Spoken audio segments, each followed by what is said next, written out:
Maverick News presents The Rick Walker Show. Defrag your mind.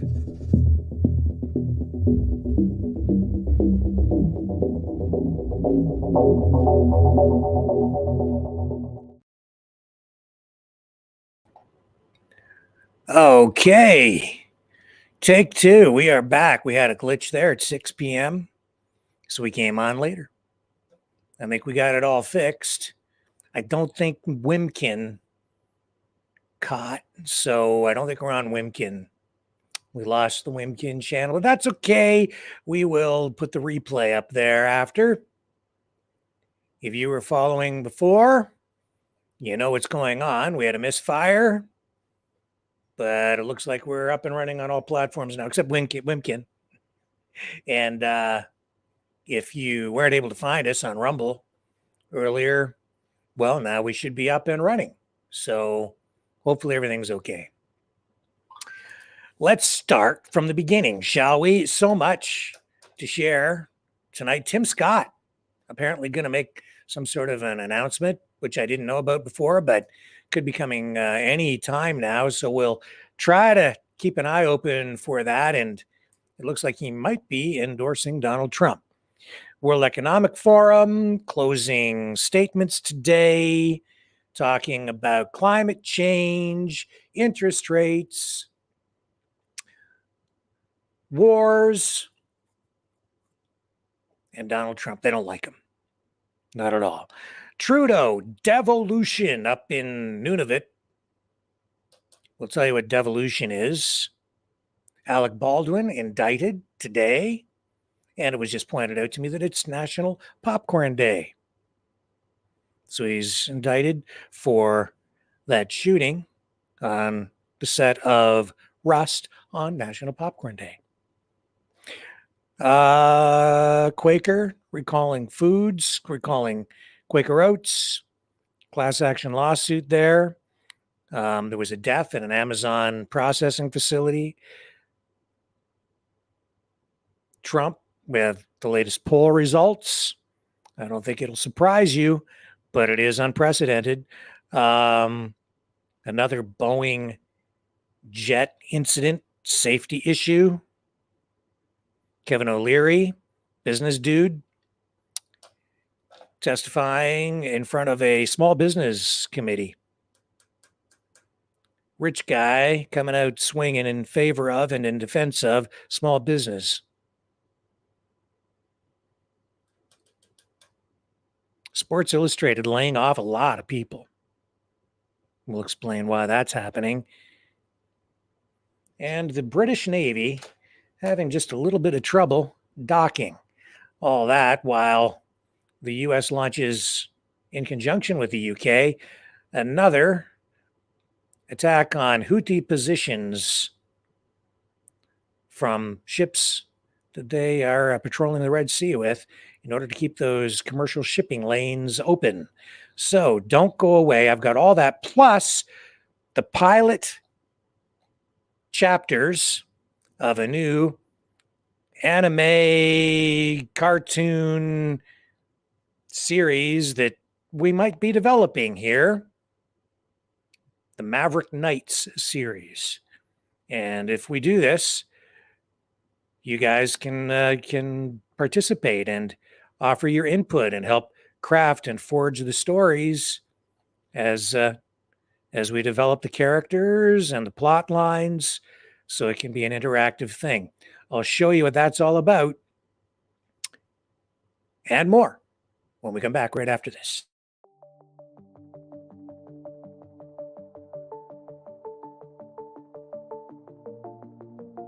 Greetings, brave Mavericks. Our quest for truth continues. We go beyond fake news. Together we expose propaganda. Together we pull others out of rabbit holes. We are maverick thinkers. We are all unique individuals, defenders of individual rights and freedoms, credible, trusted, grounded in reality. Maverick News, Maverick News. Defending free speech, free speech. Donate at freedomreporters.com. Do it now. Tomorrow may be too late. Maverick News. The world is watching.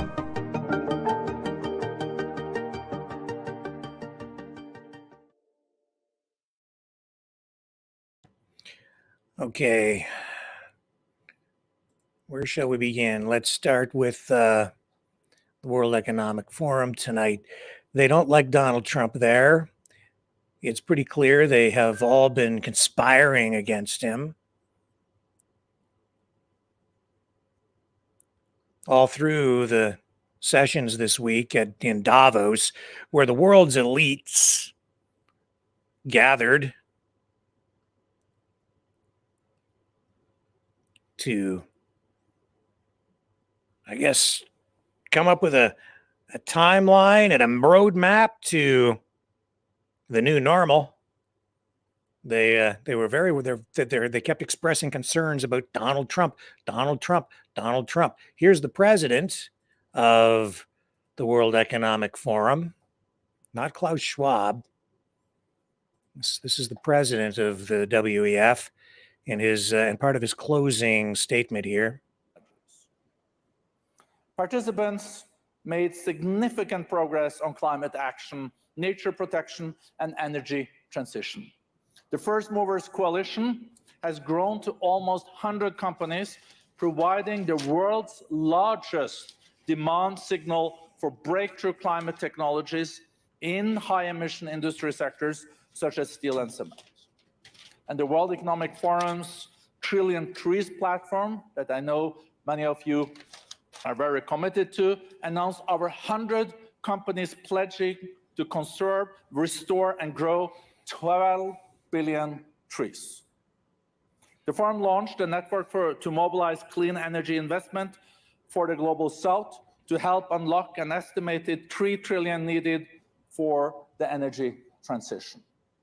The Global Plastic Action Partnership welcomed Colombia and the Philippines, bringing the network of national action partnerships to 14.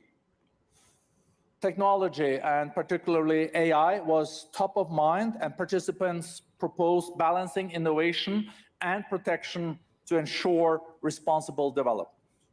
The AI Governance Alliance announced a new global effort to increase AI access.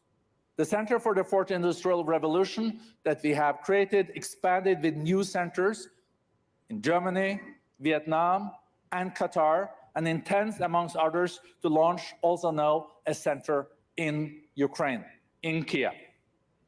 Uplink raised $43 million in funding to help early-stage impact entrepreneurs scale their people and planet-focused ventures. And the Global Collaboration Village, that I hope you all visited, demonstrated the potential of next-generation technology to drive inclusion and sustainability. None of these developments can be advanced without investments in people and equitable opportunities.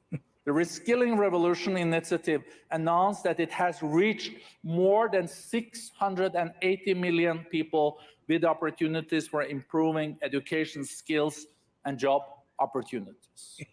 And the Philippines, Vietnam, and Qatar have joined a growing network of 20 country accelerators focusing on human capital investments. The forum launched a new global gender parity sprint to accelerate economic parity by 2030, engaging 5 industries and 15 country accelerators. The Edison Alliance announced it has improved the lives of 784 million people through 320 initiatives across 127 countries on closing the digital divide. Okay.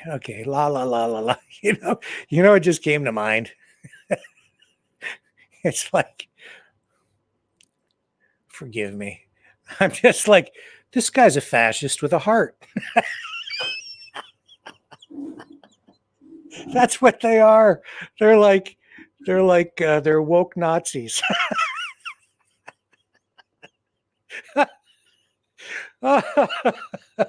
Oh, communo-fascists. They'll oppress you with a smile. Yeah, equal misery for all. Oh my God. Oh, what can I say? This next dude, this is Christian Lindner. He's the finance minister for Germany. This guy, yeah, they're real financial whiz kids. Talking about climate change, you know what Trudeau's gonna make people do now? If you got a pizzeria and you have a wood-fired oven, you have to report your emissions. Yeah, he's gonna force you to report how much wood you burn, how much your emissions. I mean, come on, man. It's like, it's just government regulation and control. That's all it is. Here's this Christian Lindner guy. Let's see what he has to say about the new normal. Here he is. To reinvent the German energy infrastructure and supply in the last 18 months. And so we have not the growth perspective we are expecting, but our economy has shown this resilience. Looking to what will come over the next years, Christine said, okay, we are in the process of normalization. I would say we are witnessing a new normal, and 2023 marks this new normal. Think about the rise of artificial intelligence. We all have discussing here in Davos. Think about the geopolitical tension and the threat of fragmentation we will have to deal with over the next years. The higher debt levels after the pandemic and the energy price hikes, which has shrunk our fiscal space to finance transformation. And given the very little growth perspective of the global economy, we have to answer the question how we will be able in the future to finance transition by the private capital markets and how to fight poverty around the world. So for me, it's not normalization, it is a new normal which we have to be prepared for. And has 2023 given me hope, you asked? I would put it this way, it was a call for action because we have to rearrange some policies and probably we see a new need for structural reforms. Probably we are at the beginning of an era of new structural reforms. I have a good idea. If you want to wipe out poverty, increase productivity, increase production overall, produce more, grow the world economy, lift all the boats up with a rising tide of prosperity, cut government red tape, get government out of the way, and give people access to affordable energy, to fuel industry, and keep people warm in minus 50-degree temperatures so that people don't die. That would be a good start. Just saying. But that's my thing. Here's David Rubenstein. He is a U.S. lawyer and World Economic Forum board member. And man, I'll tell you, he's one of the guys who was talking about the U.S. election this year as they were laying out. This is their outlook for the economy for the coming year, what to expect. So this guy, he's talking about the election and the impact that the election will have on the economy. And then he's asked about Donald Trump, and well, the response is predictable. Here we go. The biggest risk for the U.S. economy is the usual risk that everybody has. Are we going to be in a war somewhere, something like that? Or is there going Probably to be another pandemic? But it's really like plan we it. look out in the mirror and the enemy is us. Because the biggest risk we really have is the dysfunction of the U.S. government, our inability to pass appropriation bills that fund the government on time, the inability to deal with the debt limit issues on time. Those are the biggest things that worry me, whether at some point the U.S. government just can't get these issues done because of the political problems we have in the country. And as a result, I worry more about that than other things in terms of the U.S. economy going forward.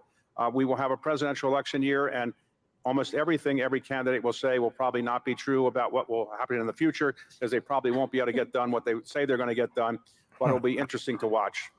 But David, a number of leaders have expressed concern of what Donald Trump in the White House means for fragmentation, for foreign policy. Right. Is there any way that the rest of the world can Trump-proof their economies?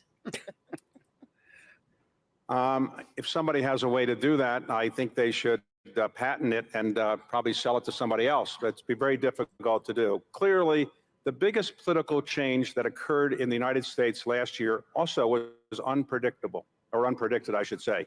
I don't think anybody outside of the Trump family would have predicted that Donald Trump would be indicted 4 times, 91 counts on various indictments, and that his popularity would soar to the point where he has a reasonably good chance of locking up the Republican nomination by March, which is earlier than almost any contested presidential candidate has been able to lock up the Republican nomination. If he is nominated, it'll be the first time ever that a Republican Party has nominated the same person 3 times in a row.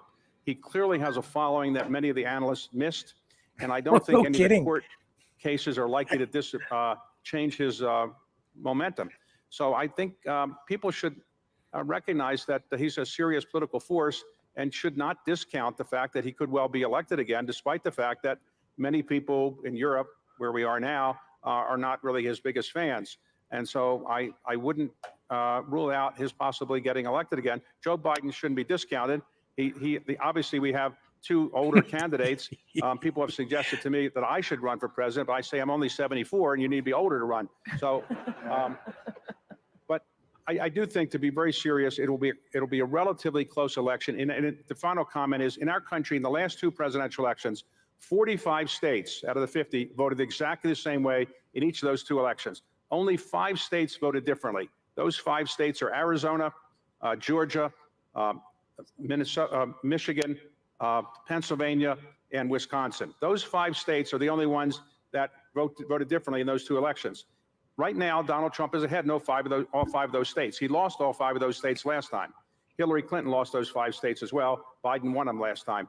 So if everything will get down to those 5 states, and right now, if the election were held today, it would be difficult to see how Trump would lose that election today, but it's a long way away.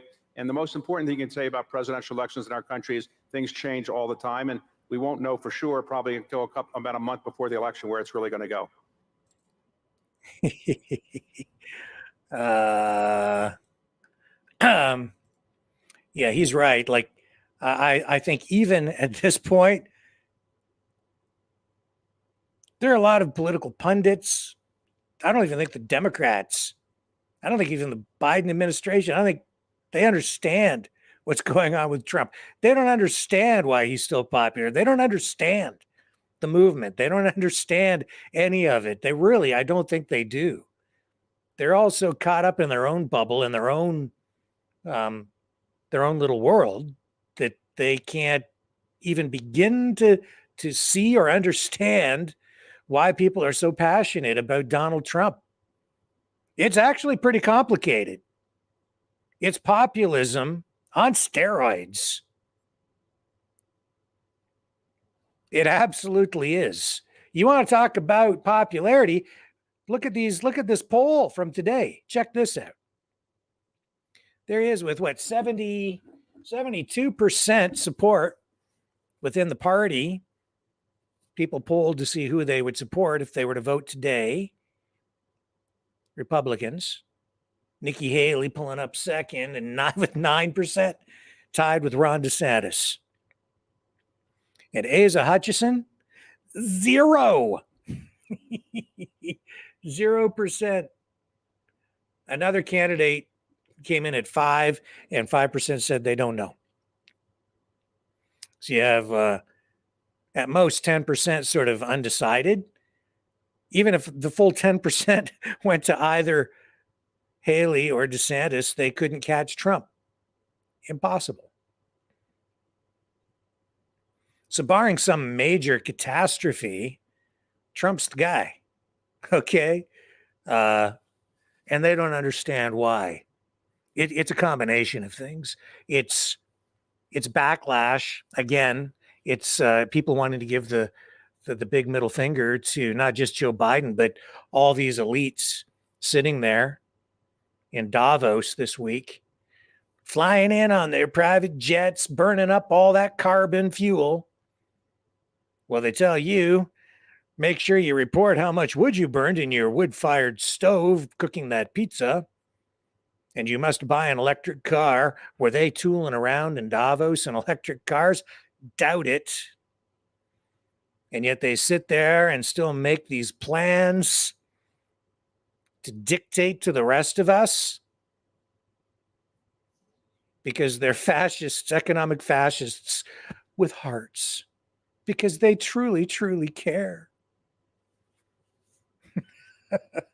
They're pathetic, actually. And don't mistake this. I just read kind of some hate mail coming to me from somebody. I won't get into it. It doesn't really matter. But they said, F your capitalism. Well, you know what, man?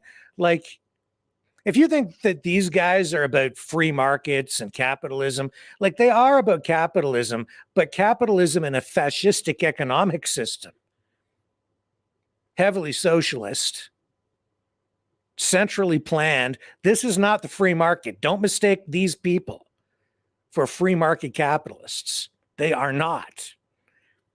They are communo-fascists, neoliberal wokesters.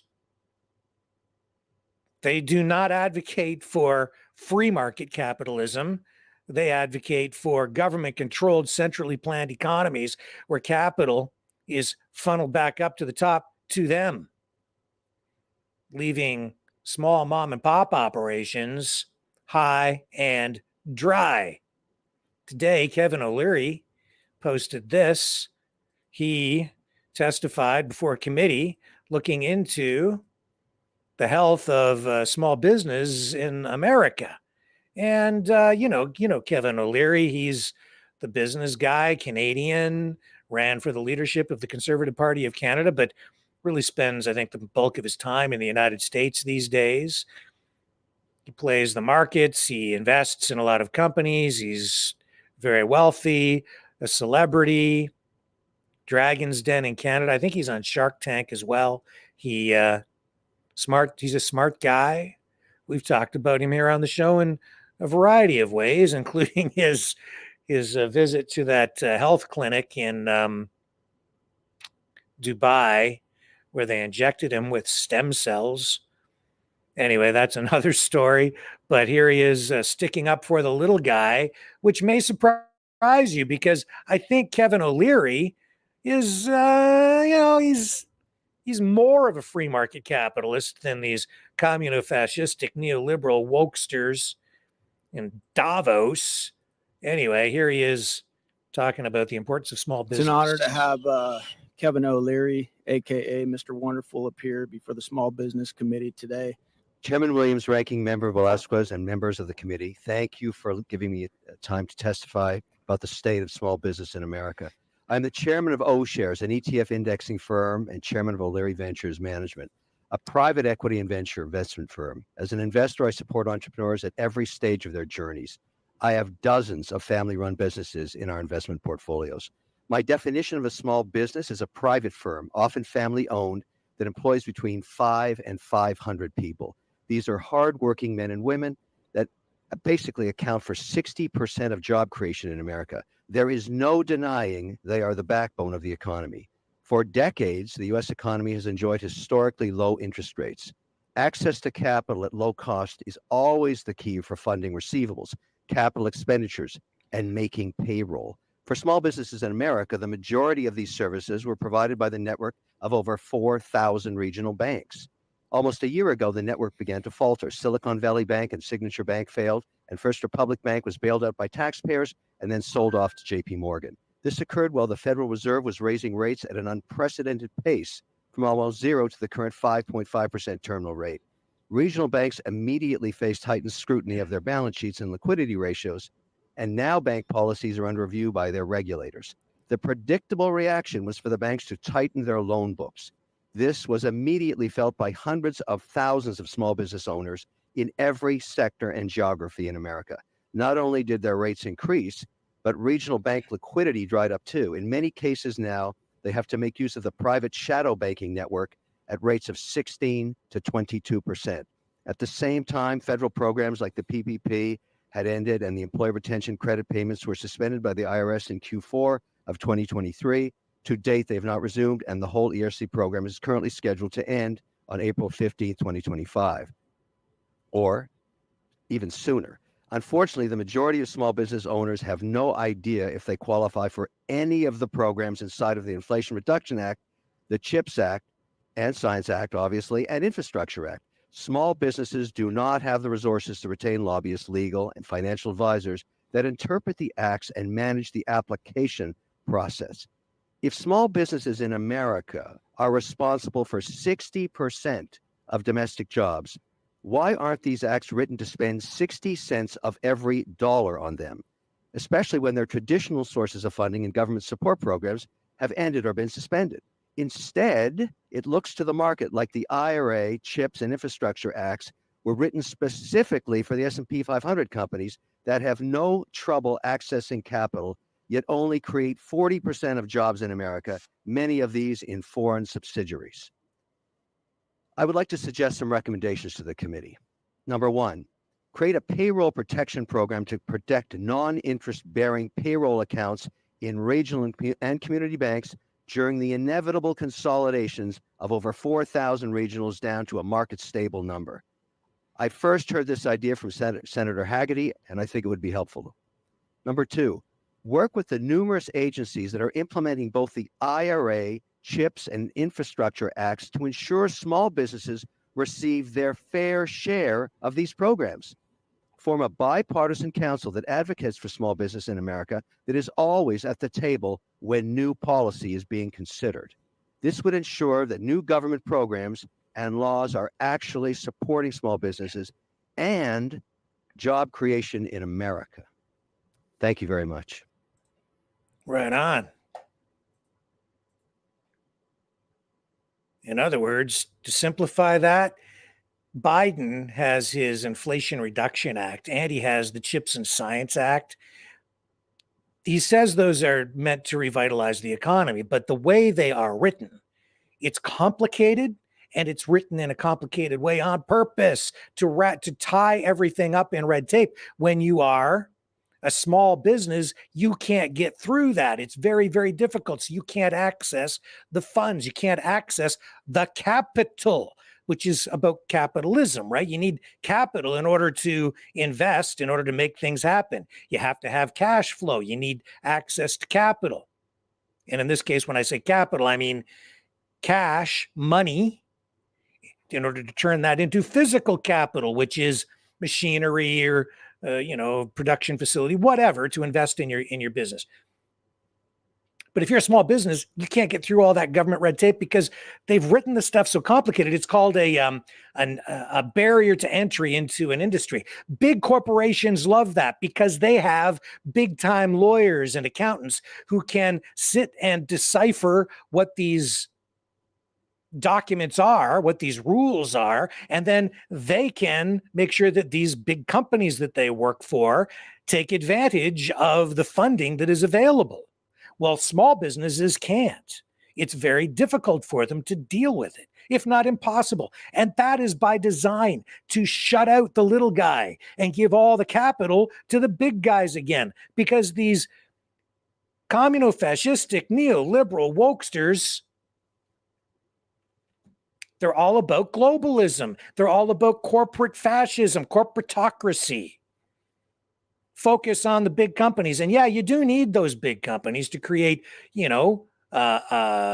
sectors that can deal with big projects, whether it's the auto industry to produce automobiles at scale so that they're cost effective, or even businesses like SpaceX, where you're building rocket ships and you need massive amounts of capital, money, and physical capital in order to make all of that happen. So you need that stuff, but you also need that small business element in there in order to make sure that the economy is extremely prosperous, because that helps fuel the other industries, the corporations. That's the thing that these guys in the long run miss.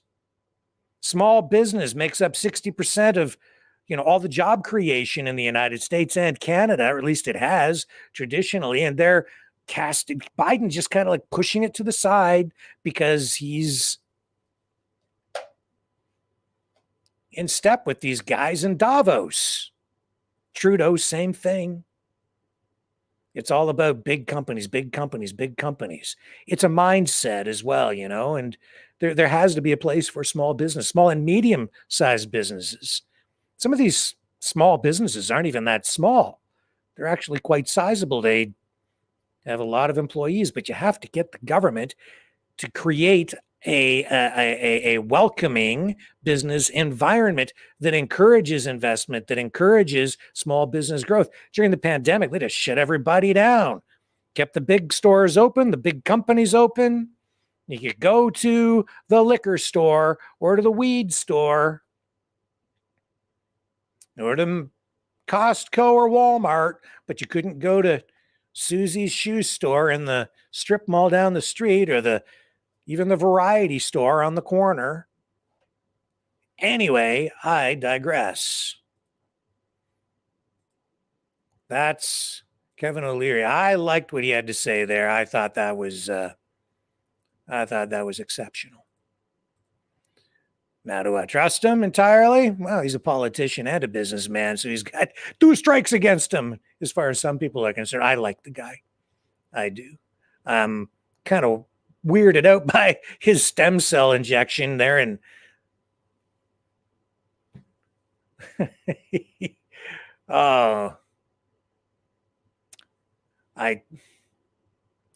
anyway, the youth juice. He got the youth juice. And he made a video and posted that, and we shared that with you. Let's take a little break here. We'll come back and we'll talk about what the situation in the Middle East, and then we'll get into Justin Trudeau and what he's seeing coming up for the next federal election. And I know you don't want to miss that. Fighting the Great Reset by leading the Great Resistance.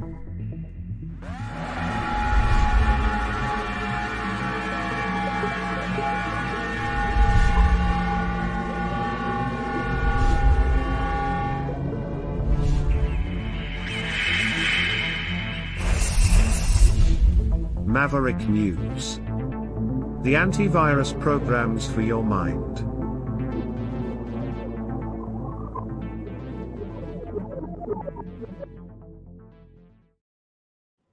And I almost forgot to show you this, and I shouldn't because I know you guys are going to want to see this. Also from Davos, World Economic Forum today. This posted a little forum that they had talking about things like disease X.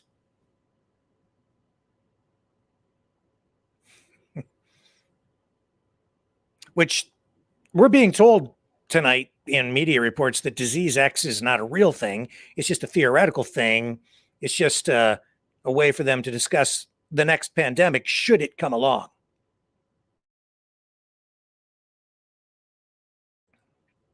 So they're saying it's not a real thing. It's just what they're calling it so they can have a discussion about it. Of course, a lot of other people think that it's not just a discussion. It's them talking about the plan so that they can do it all to us again.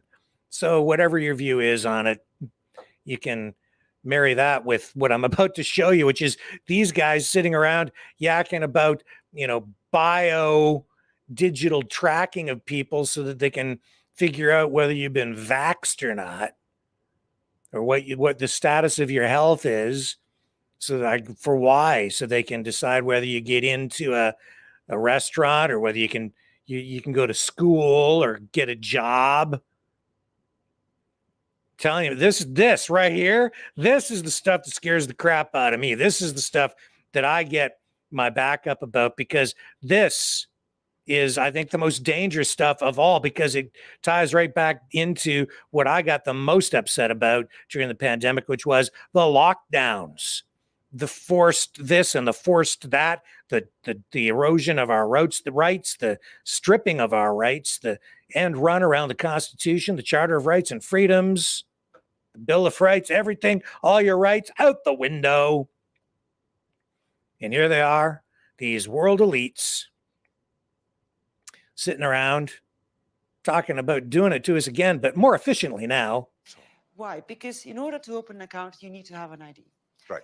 And I have to say that when I started this job, why? Because in order to open an account, you need to have an ID. Right. And I have to say that when I started this job, there were actually very little countries in Africa or Latin America that had one ubiquitous type of ID, and certainly that it was digital, and certainly that was biometric. And we've really worked with all our partners to actually help that being, to grow this. And the interesting part of it is that, yes, it is very necessary for financial services, but not only. So, it's also good for school enrollment. It's also good for health, who actually got a vaccination or not. It's very good to get your subsidies, from the government. So this has not only effect to the financial services. It's a very important issue. Why? Yeah. No thanks, man. No, that's health stuff. That's confidential stuff, as far as I'm concerned. All right. I know you go to the bank, you need to check in. They need to know who you are. ID, yes. Health status, all your medical records, that's between you and your doc. Period, as far as I'm concerned. But again, that's me. That's the thing that, as far as I'm concerned, we need to focus on more than anything else, is preserving our rights, our right to privacy, our right to free speech, our right to free expression, our right to travel. And we need our rights. What good is life if you live without freedom? Just saying. It was, for me, it was like during the pandemic, the lockdowns, that to me was horrific. And I have to admit, it has affected me. It will until the day I die. It's changed me. It's changed our world, our country. It's changed all the people. Something It's like a switch was flipped and everything just changed. We have to stand in opposition to that stuff, man. I have no problem with efficiency. I don't even have a problem with digitization. But I absolutely stand for the preservation of our rights and freedoms. That's what it's all about, man.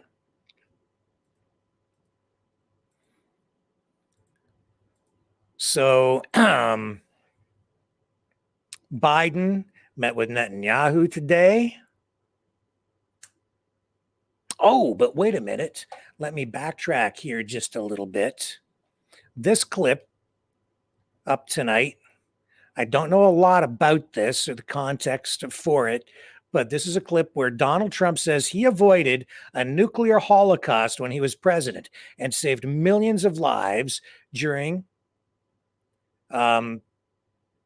this was during his deposition in his New York civil fraud case. So this is a clip that came out and it's posted tonight. I have it here for you.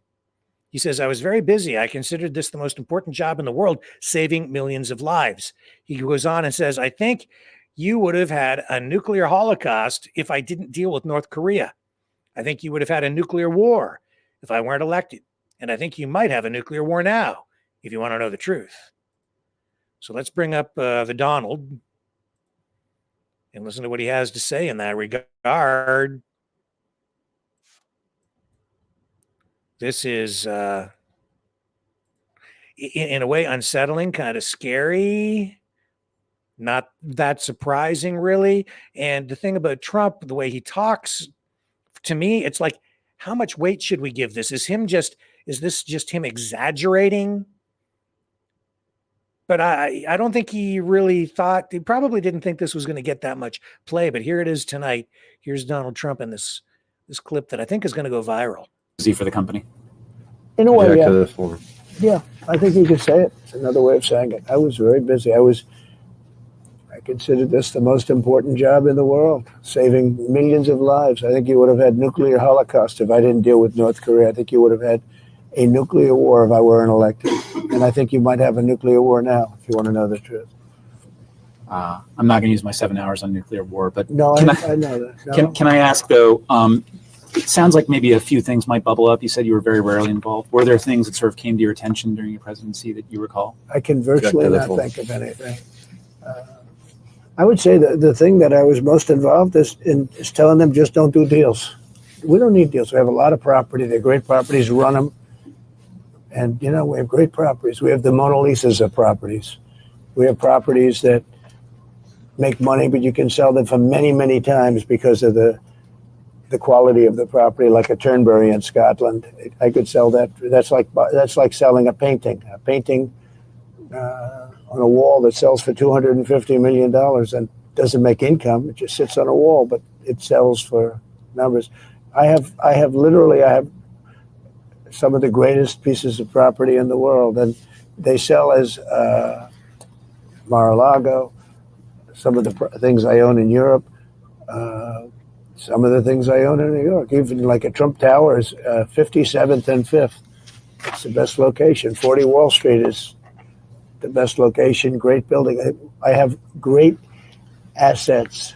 I was never so interested in buying, as an example, a warehouse building in Brooklyn, which you'd look at, you know, X times the rent.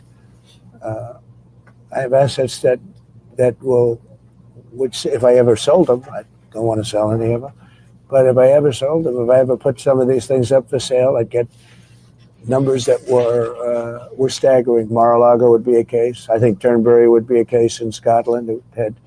It's a part of the Rota. The Rota is, I believe, the seven courses that play the British Open, which is called the Open Championship, which is the biggest of all tournaments. And that's one of the places, one of the seven, I believe it's seven, that are approved for it. And they've been approved for 100 years. They've been approved for a long time. You don't just get on the list. And they had 4 British Opens there at Turnberry, and they had what is considered to this day the Duel in the Sun, the the greatest tournament ever played. I don't know if you know golf, but Jack Nicklaus and Tom Watson. And, these are things that have a tremendous value to rich people that, if it makes 2 million or 3 million, and therefore would be worth 30 million or 40 million, I think you could sell it for 4 or 5 or 600 million because it's a painting. They're the Mona Lisas. They're the Renoirs of property. Many of my properties. And somehow, I wasn't interested in properties that didn't have that intrinsic value, or they couldn't have if they were properly run. In many cases, rebuilt. I rebuilt 40 Wall Street as an example, and it was an empty building. Okay, so enough of that. But you got the point. The most important point coming out of that, of course, is to me, is him saying that he thinks he was able to avert a nuclear holocaust. Makes you wonder how close we really were, because there's a guy who was the president. He would know. He was right in there. Now, he could be exaggerating to just try to make himself look good, but that's not really the forum, I wouldn't think. But I don't know, man. I just don't know with Donald Trump how much is exaggeration and how much is an accurate portrayal. You can assess for yourself. You heard what he had to say. So Biden did meet with Netanyahu. They had a discussion about everything going on in Gaza. They have two different visions. Netanyahu has rejected, at least at this point, the two-state solution, saying, no, it can't work. And I wouldn't take that statement from Netanyahu just at that level. You need to dig down a little deeper to understand why he's taking that position, I think. I get why he's saying it.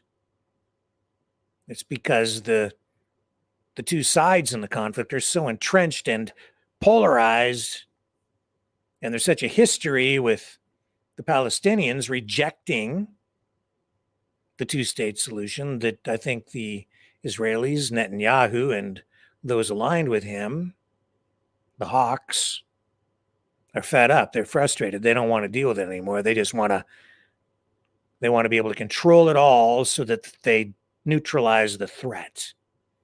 And, of course, get the land and just be done with it. And the other side wants to do the same thing with Israel. They want those guys gone. So that's not a solvable situation unless you let one side or the other steamroller over the other. And I don't think that's acceptable to the rest of the world. So we'll see how that goes. I don't think that's going to play out. Biden's still committed to the two-state solution, or so he says. I'm not sure that he's the guy, or his administration is the right one to take us down a road to peace and a resolution of this conflict, though. Because while all that's going on, you have the entire Middle East blowing up. And I said, when he was, before he was elected, I said he wants to go to war so bad. Hillary Clinton wanted to go to war too. You could see it, you could taste it, you could smell it. I was observing it in media reports when she was running against Donald Trump. The Dems and the neocons wanted to go to war. Back in 2016, Trump interrupted their plan. Biden gets in. What the hell has happened since then? Everything has exploded. But it isn't just because of Biden. It's more complex than that. Yeah, the United States under the Biden regime, yeah, they wanted war, but I think the other side too, you've got your Russia, China, Iran, your Axis over there, they have their interests in mind too. And so they see the positioning of the United States, so they're taking even proactive measures, I would say. One of those proactive measures to escalate things and to suck the United States in to a conflict that honestly the U.S. cannot afford and probably can't ultimately win was these attacks on the Red Sea by the Houthis out of Yemen. Another trap. This attack on Israel on October 7th, as far as I'm concerned, that was a trap too. Suck the U.S. in. Suck them in. Come to Papa. The U.S. is spread too thin. The allies don't have enough firepower. They don't have enough resources. They don't have enough munitions. I mean, we're looking at a situation where they're running thin on ammunition in Ukraine. They can't get the financing set up to keep Israel defended or operational militarily, however you want to look at it. And if things escalate with China and Taiwan, the U.S. has got a real serious problem over there because the logistics alone are way complicated and extremely expensive and difficult to execute. And you have your military spread out all over the globe. Very dangerous situation. So today,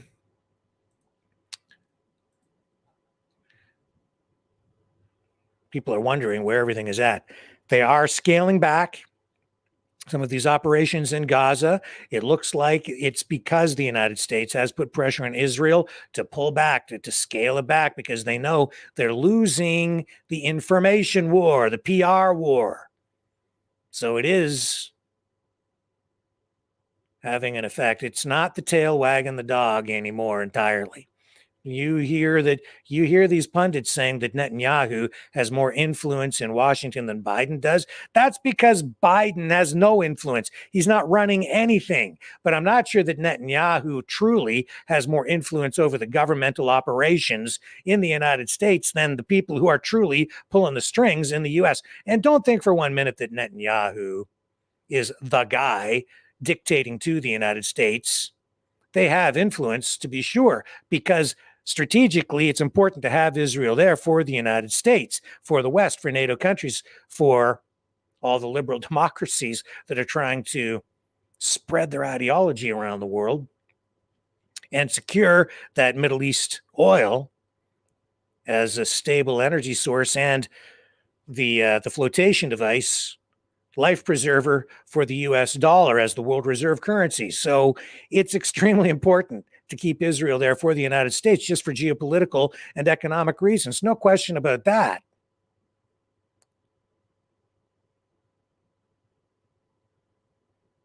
And AIPAC, yeah, they have a lot of influence in the United States too, as a lobby group. But I told you the other night, they're not even in the top 10. There are lots, thousands of lobby groups. It's not that simple, folks. It's just not that simple. Israel, yeah, they're powerful. They have a powerful lobby. No question about it. But it's more complicated than that. So tonight, the United States has launched more attacks against locations in Yemen where the Houthis had missile installations set up where they were firing from. So the U.S. Launched attacks on those. And let's go to John Kirby now in the White House. He's talking about this very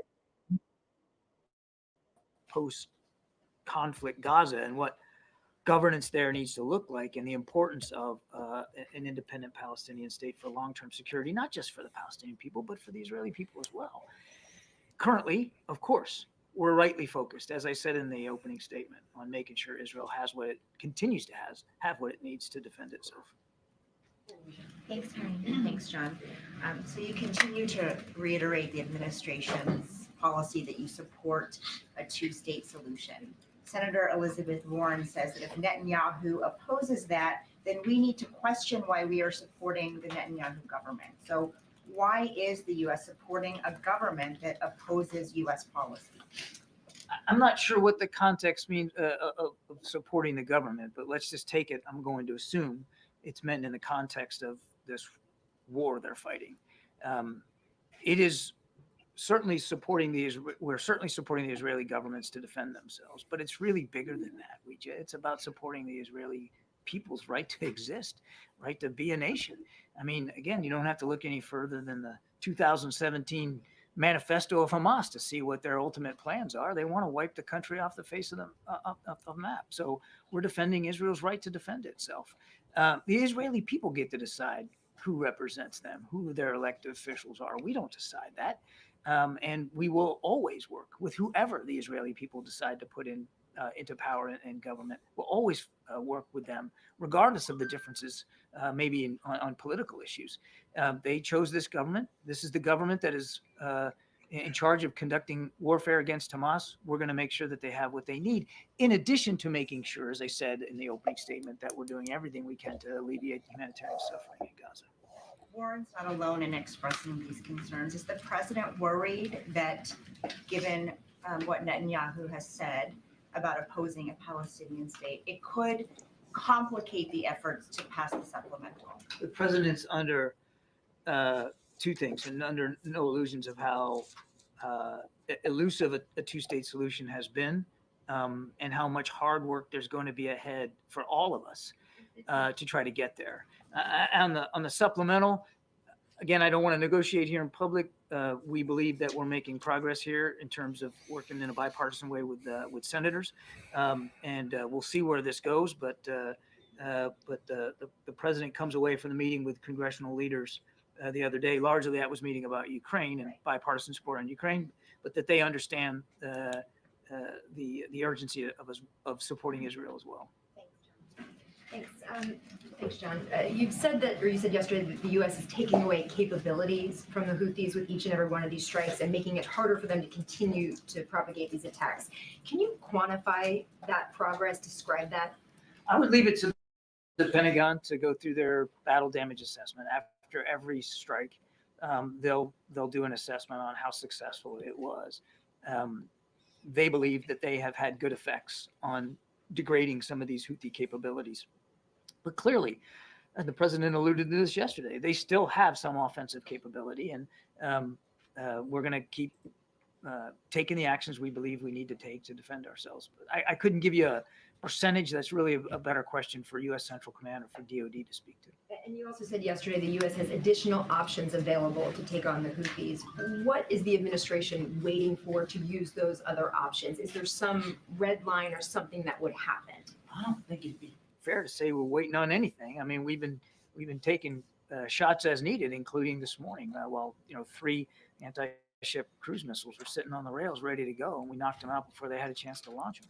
And we also designated the Houthis as a specially designated global terrorist. That allows us some additional economic levers that we didn't have available to us before. And we'll keep reviewing our options going forward. Again, I'll say it, the Houthis need to stop these attacks. They can make that choice. Clearly, they've made opposite choices. So we have choices to make too. And we have options available to us as well. We'll continue to explore those options. Clearly, one of the options that we are and will continue to take are in the military realm if needed. Okay. Now, this is resulting in escalation, right? We're seeing it in the Middle East. I'll tell you this, though, the United States, the UK, NATO, the West, better tread very, very carefully. I was looking at some numbers, capabilities. The United States is a formidable force. They have a formidable Navy, 370 ships, I believe, in total, something like that. So that's sizable. Okay. The Russia, comparable. China, comparable. You start adding up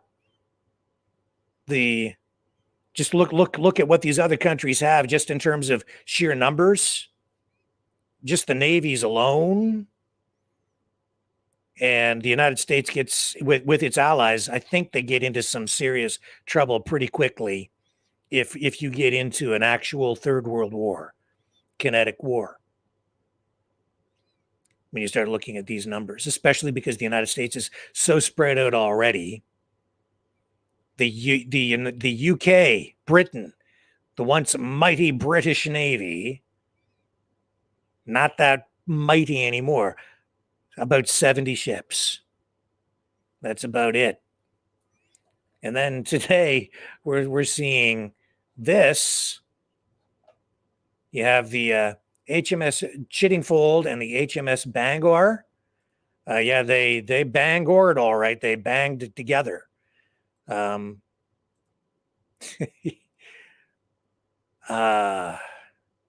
were berthing in Bahrain, and instead of berthing, they banged them up, collided. Here's the video.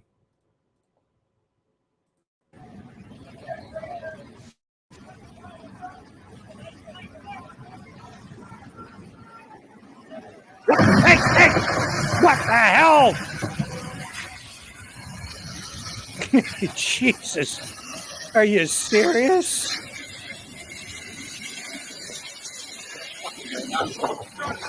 Oh my God. Oops. I guess he didn't take the boating course. Or maybe he's like the captain of the Exxon Valdez. Had a little too much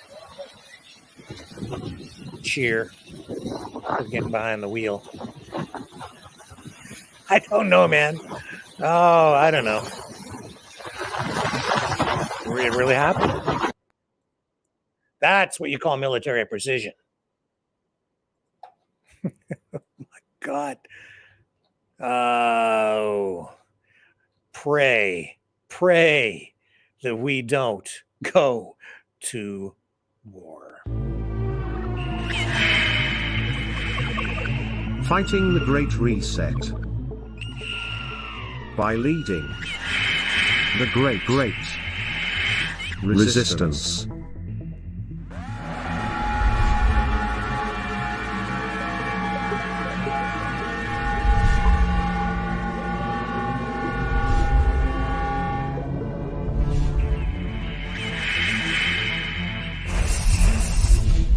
Maverick News. The antivirus programs for your mind.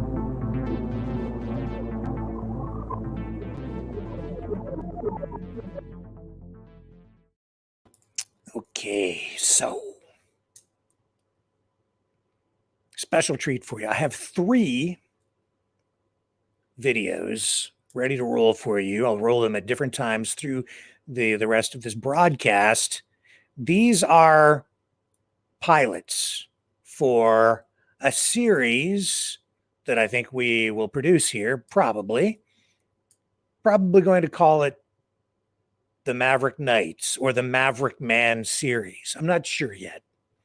I didn't write all of these entirely. There was some additional input, and I want to run these for you tonight because I want you guys to participate. If we do this, and I think we're going to, you can participate. I'm thinking that this can become interactive, and you guys can play a role in this and be actual characters as well in the storyline as we produce these animated comics. So here we go. This is the very first one that was done as a pilot. I'll run this one for you. This is Maverick Man. This is the idea or the concept behind Maverick Man and the introduction of that character. And then you guys can weigh in the chat and tell me what you think. Here we go. The pilot for Maverick. In the bustling city of New York, a mild-mannered journalist named Richard Paul lived a double life. By day, he would delve into the depths of corruption, exposing the truth through his powerful words. But when the sun set, Richard transformed into the enigmatic and fearless superhero known as Maverick Man. Dressed in a sleek black and red supersuit, adorned with a bold letter M on his chest, Maverick Man fought for one thing above all else: freedom. He believed in the power of the people and dedicated his life to protecting their rights and liberties. One fateful day, as Richard sifted through classified documents, he stumbled upon a sinister plot. The Satanic World Economic Forum's notorious villain, Klaus Scwab, had devised a malevolent plan to wreak havoc upon the city. He had created a nuclear-powered electric car, designed to explode upon arrival in New York, causing unimaginable destruction. Without hesitation, Maverick Man sprang into action. He raced through the city streets, his superhuman abilities allowing him to navigate the urban jungle with ease. As the clock ticked relentlessly, he managed to locate the vehicle, ready to detonate at any moment. With a swift and precise motion, Maverick Man disarmed the explosive device, saving the city from certain doom. But as he celebrated his triumph, Klaus Scwab managed to slip through his fingers, disappearing into the shadows. The people of New York rejoiced, grateful for the superhero who had once again protected their freedom. Richard Paul, however, knew that his work was far from over. Determined to bring Klaus Schwab to justice, he vowed to continue his pursuit, no matter the cost. As the sun set on the city that night, Maverick Man stood atop a towering skyscraper, his cape billowing in the wind. With unwavering determination, he whispered to himself, "This is not the end, Klaus Schwab. The fight for freedom has only just begun." And so, the story of Maverick Man and his relentless battle against evil would continue. With every step, he would inch closer to uncovering the truth behind Klaus Schwab's sinister plans. For as long as freedom was threatened, Maverick Man would be there, ready to protect and defend, until justice prevailed. To be continued.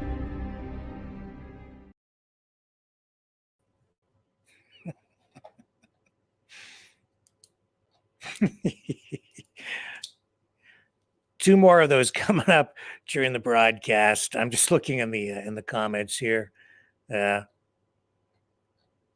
So that was the first concept. I think that the character gets polished a little bit better in the next one. So stay with me. There's a lot more ahead. Don't go away.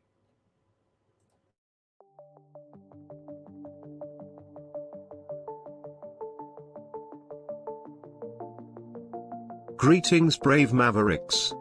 Our quest for truth continues. We go beyond fake news. Together we expose propaganda. Together we pull others out of rabbit holes. We are maverick thinkers. We are all unique individuals. Defenders of individual rights and freedoms. Credible. Trusted. Grounded in reality. Maverick News. Maverick News. Defending free speech. Free speech. Donate at freedomreporters.com. Do it now. Tomorrow may be too late. Maverick News. The world is watching.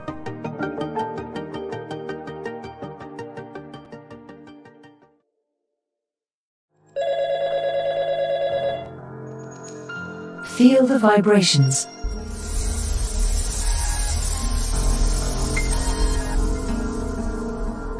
Our quest continues.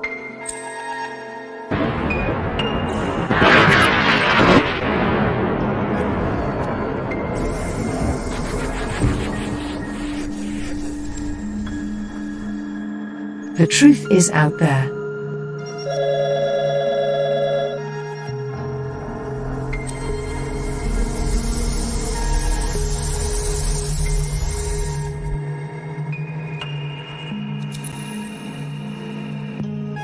We are Mavericks.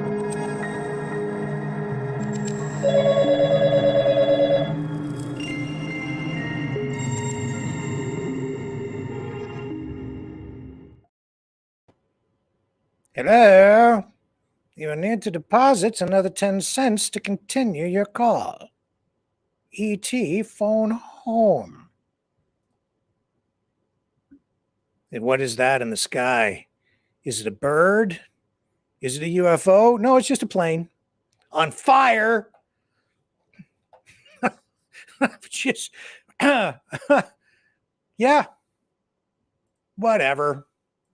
Just another plane on fire. Just another Boeing airplane burning up.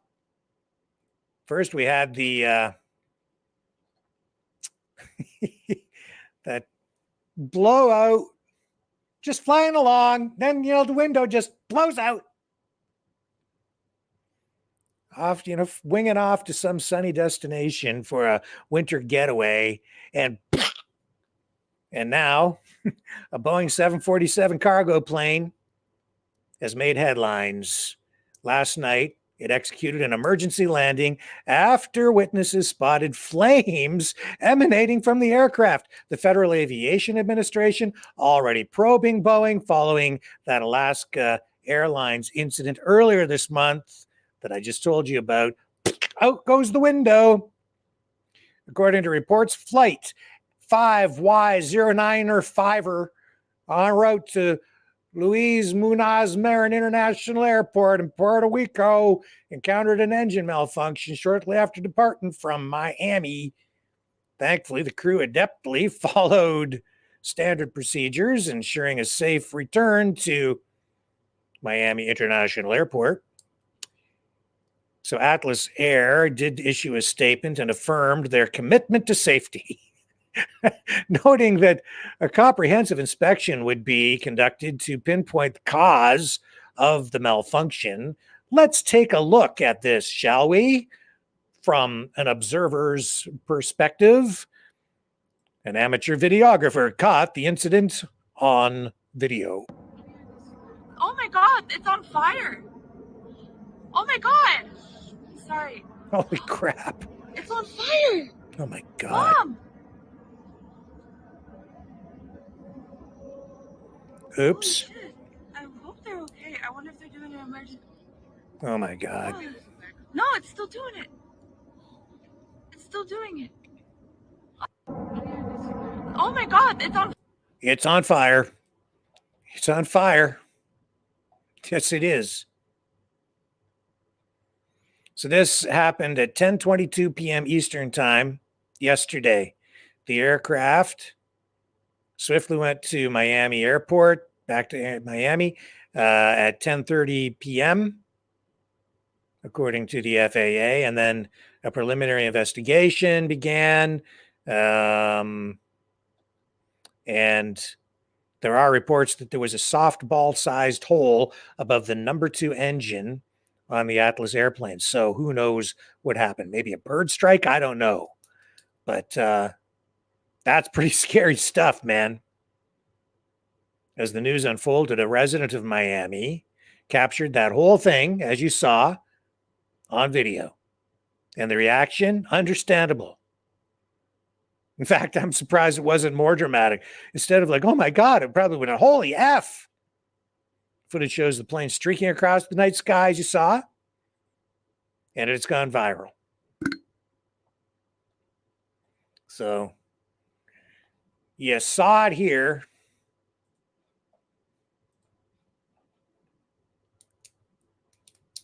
And this stuff happens, I think, more often than people realize. I was on a plane one time. This is a true story. And it looked like there was water flowing over the wing and splashing all over the one engine. And I called the flight attendant over and I pointed out the window and I said, I was right near the wing. And I said, I think maybe you have a fuel leak. And they were looking at it. And sure enough, after a few minutes, they realized I was right. And I shot video. And it was a fuel leak. And we had to make an emergency landing. We're coming back from Jamaica. And we made an emergency landing. I called my newsroom at the time. Get this. They didn't want the story. Yeah. I had this exclusive story about an emergency landing, fuel leak. It was splashing all over the engine. We probably could have blown up. They shut the engine down. We made an emergency landing. We had to stay there overnight. We landed in Florida. Yeah, we were lucky. And the newsroom didn't want the story. You know why? Because the wire service didn't have it. It's true. Could have had this exclusive thing. Now they could have fed it up to the wire service, but I was on vacation and I was calling from a remote location. This was sort of in the days sort of before the internet, but I had ways to get the video to them. And they were like, No, I don't think so, Rick. It doesn't sound that serious. The assignment editor at the time, he just wasn't cluing into what I was telling him. It was a good story. Anyway, for the day. That's my tale, and it's true. What else do we have for you tonight? We saw that poll on Trump. There's also this other poll that shows that Donald Trump is now more popular in Canada than Justin Trudeau. So that's the truth as well. And you know what else we have? We have mass layoffs at Sports Illustrated. Well, why would they have mass layoffs at Sports Illustrated? Aren't they popular? They have the swimsuit edition. Yeah, they still do. But here you are. Mainstream media reporting tonight that their other mainstream media entertainment magazine, Sports Entertainment, Sports Illustrated, they have to lay off a whole bunch of people. What are we talking about here? We're talking about the publishing company that currently owns the magazine.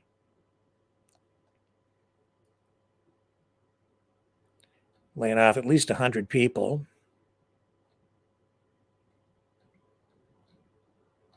And I'll tell you why. It's because the publishing business is under pressure because of the internet. You have to change your business model. Most of these magazines out there today, generally speaking, they don't make money. They don't do the business they used to do. People don't buy magazines like they used to. Everything's online now. And when you're publishing a printed magazine or anything printed, there's a lot of weight there to ship around. It's a very difficult business to be in. The old business models don't really work. They're at the newsstands still. They're in supermarkets, drugstores, magazines, but they just don't sell. The bigger problem, though, really, is if you go back, what was it? Was it last year or the year before that Sports Illustrated put a transgender model on the cover for their swimsuit edition?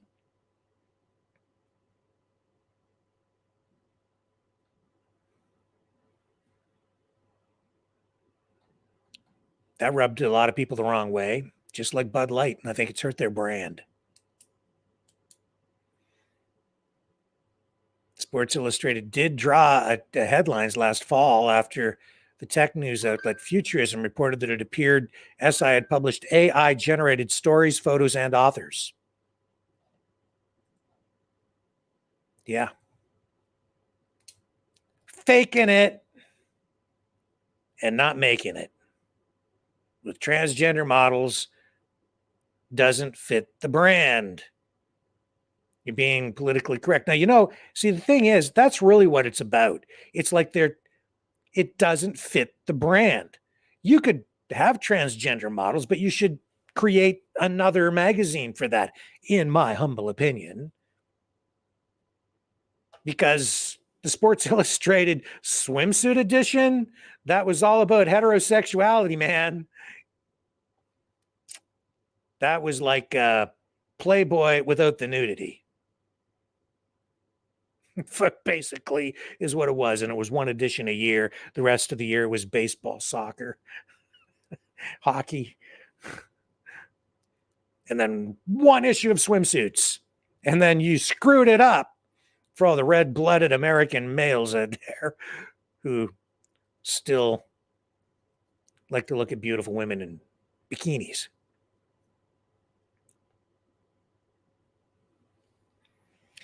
Duh. It's not that complicated. That's also why you see Victoria's Secret going back to sexy. Because sex sells. And it's not that simple to recondition people's brain cells and attitudes and their social conditioning so that they start to like plus size models. There's a market for that. Go make another magazine just for that. You'll sell them because some people want to see that. If it's viable, do your transgender thing. I'm just saying it's not on brand. That's why it doesn't work. That's why you're laying people off tonight. It's not that complicated.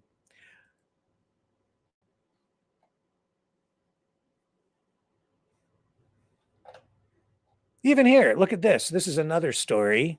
I'm not sure what to make of this. I haven't fully formed an opinion on this, but this is Maxim magazine. This is Yahoo News, America Online. They use Yahoo, and it says right there. Oops, I got to come back to that headline. Canadian model poses for Maxim magazine with ostomy bag.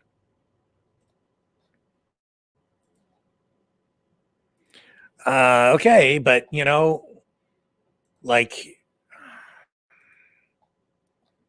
I get it, but it's not really on brand, in my opinion. Like, I don't know. I understand what you're trying to do. And, I kind of tip my hat to you. It's like you're trying to say that people can live full lives, even if they have medical conditions or whatever. Okay. But people are people are people are people, and people are the way people are.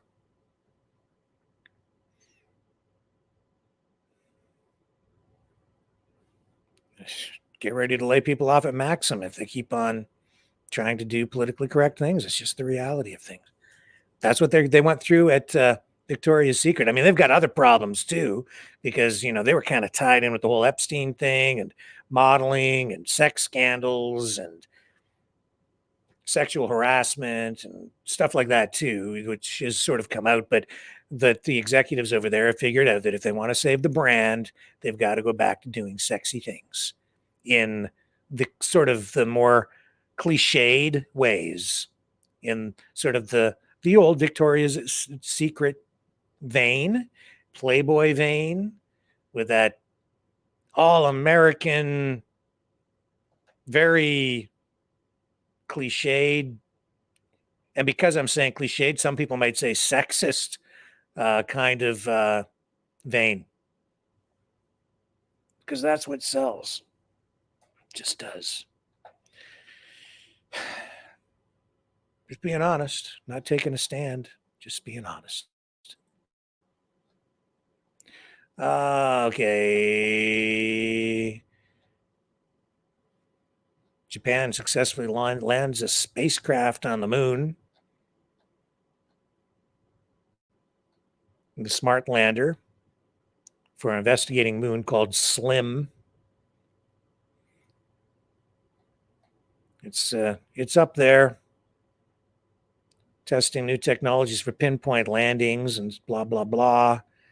So I know they've been talking about this for the past couple of days, making headlines, but it made it. So maybe keep an eye on that. If there's anything terribly interesting to report on that front, we'll bring that up maybe tomorrow. Justin Trudeau in Nunavut today. That's in the Northwest Territories, way, way, way up in the Great White North for all of our American friends who maybe don't know what the heck I'm talking about. Nunavut is the newest territory added to the Canadian map, which was sort of redrawn. How many years ago was it now? Maybe 10? Maybe a little longer ago. Can't keep my dates straight on it. But what's going on is something called devolution. What is devolution? Devolution is the federal government handing over responsibility for certain areas of governance, like airports, land management, wildlife preservation, education, healthcare, things of that nature. So the federal government, Canada, is still presiding as the federal governing body, but allowing the people of Nunavut, First Nations, to take a more active role in governing themselves, bringing decision-making to the local or regional level, and allowing them to administer and dictate for themselves, determine their own destiny in a more meaningful way, I suppose.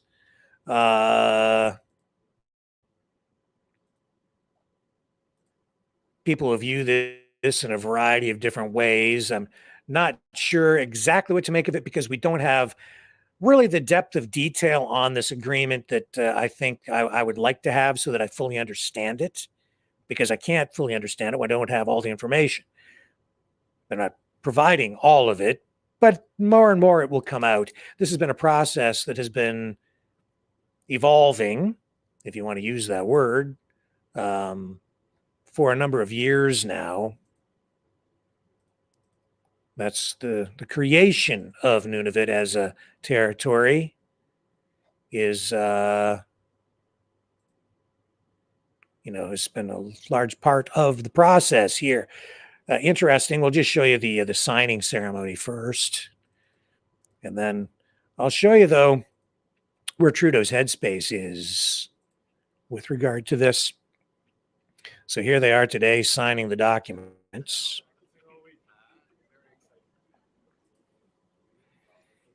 And I think the people up there, the communities, are happy about this. See, it smiles all the way around. This is just a change in the way government is going to function. But don't think for a minute that the federal government doesn't still have overall jurisdiction over these things. I suspect, and I'm pretty sure, that the federal government could pull these areas of jurisdiction back under the federal umbrella if they choose to in the future. That's generally the way this kind of process works when governments do this.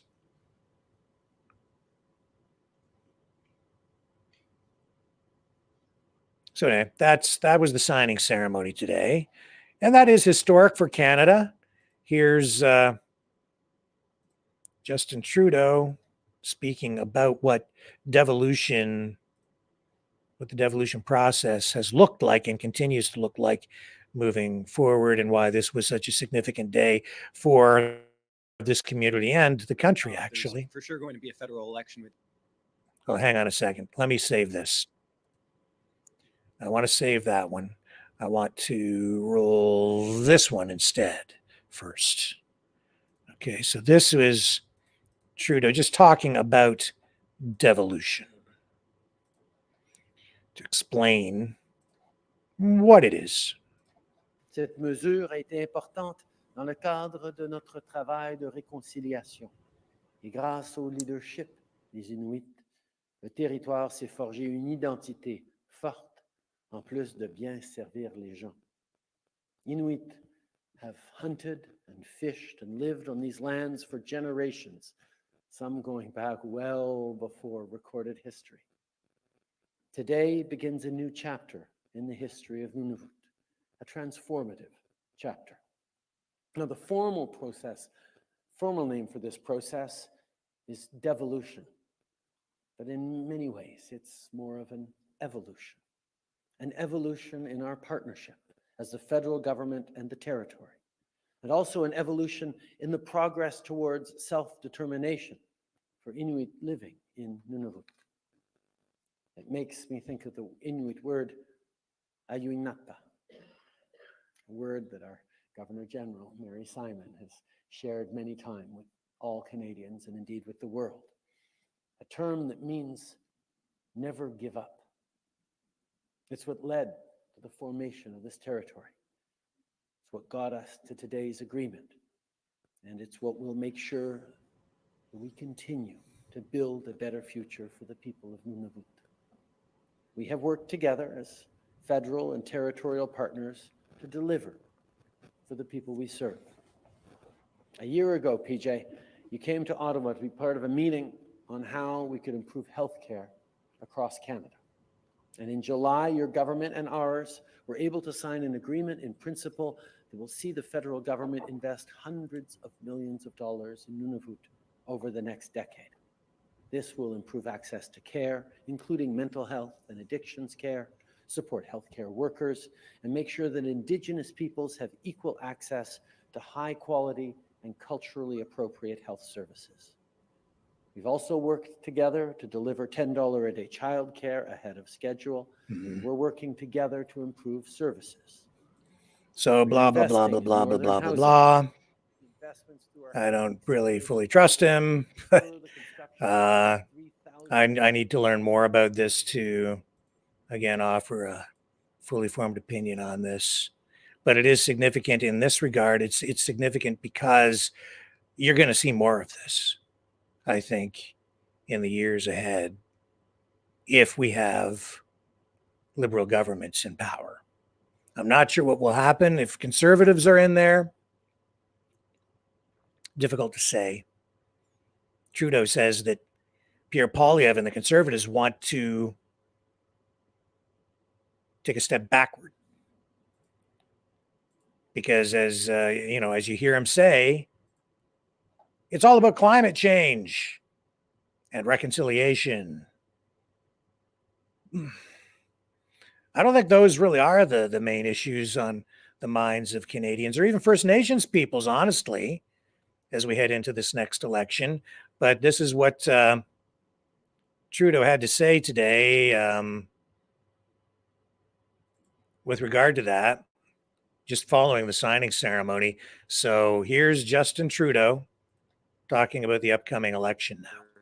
There's for sure going to be a federal election within the next year and a half. To what extent is Nunavut a riding that you look at as one you'd want to win back to survive another federal election? Well, I think Canadians, not just in Nunavut, but right across the country, are going to have a really important choice coming up in the next election. Do we want to continue to fight climate change? Do we want to still continue to look at responsible partnerships, working together to solve big issues? Do we want to continue to work towards reconciliation as an explicit goal and a journey that Canada's on? Those are the kinds of questions people are going to have to ask themselves in the next election, because the Conservative Party under Pierre Poilievre has made it very, very clear that they want to take Canada backwards in all those ways and more. And I look forward to having these conversations with Canadians in Nunavut and right across the country. But for now and for the next year and a half plus, we have a lot of work to do, and we're going to keep rolling up our sleeves and doing it together. And I think he's going to be defeated in the next federal election because I don't think those are the issues that will resonate with Canadians when it comes time to go to the polls. It's the economy, stupid. And things ain't looking so good right now. JT, his days may be numbered.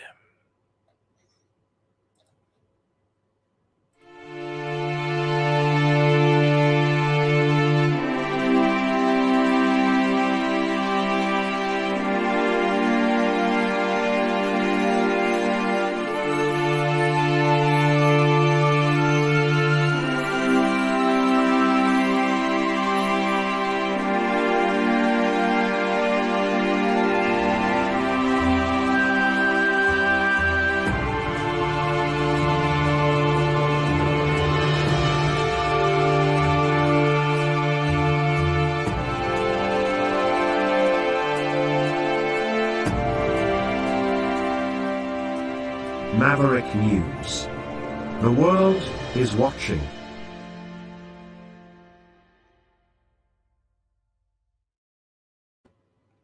Okay. Another big development in actor Alec Baldwin's case involving that tragic death of cinematographer Helena Hutchins on the Rust film set in 2021.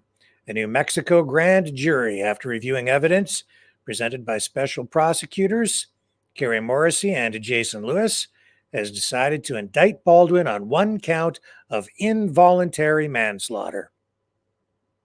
If he's convicted, he could potentially face up to 18 months in prison. No trial date has been set at this point. Baldwin's attorneys expressed their anticipation for the upcoming court proceedings today, stating, quote, "We look forward to our day in court." There's an original line. In response to the indictment, Gloria Aldred, Allred, she said, we are looking forward to the criminal trial, which will determine if he should be convicted for the untimely death of Helena. She's a celebrity type lawyer who has gone after some big names on especially sex assault things, including Bill Cosby. You may recognize Gloria's name.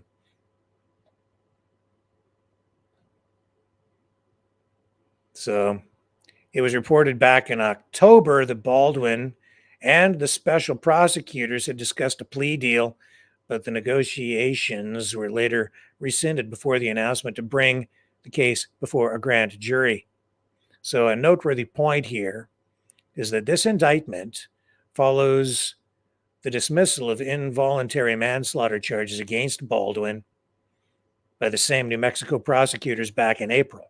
Baldwin, in previous interviews with a few different mainstream media outlets, insisted that he did not pull the trigger and emphasized that the gun had been declared cold with no live ammunition by Assistant Director Dave Halls. Halls, he pleaded no contest to a misdemeanor charge of negligent use of a deadly weapon back in March and received a sentence of 6 months of unsupervised probation. Also, back in December of 2021, Baldwin was on ABC News with George Stephanopoulos. And at the time, he said that, I feel that someone is responsible for what happened, and I can't say who that is, but I know it's not me. Oh, I shouldn't be laughing. This is a tragic story. It's not funny. The film's armorer, Hannah Gutierrez-Reed, is also facing charges of involuntary manslaughter. Her trial is scheduled to begin February 21st. She has also entered a plea of not guilty. I don't like to follow too much in the way of celebrity news, but when it comes to something like this, I think it's noteworthy, and we will continue to follow it because it is a safety thing. It is high profile, and you are also dealing with, I think, a political element here because Alec Baldwin was the guy on SNL who played Donald Trump and also came out swinging so often, taking jabs at Trump. And he's he doesn't have too many fans on the MAGA side. That is for sure. And so there's no sympathy flowing from the populist movement, the conservative side, and I'm not even sure how much support or sympathy he's getting from the Dems and the neoliberal wokes, because he's kind of a jerk, to be blunt. It's just the way it is. That may not be news, but it is my editorial.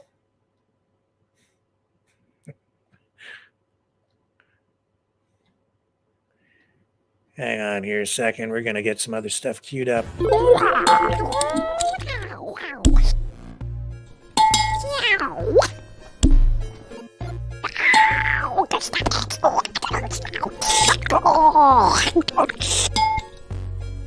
Exile. The Knights of Malta. Maverick News. Join us. The world is watching.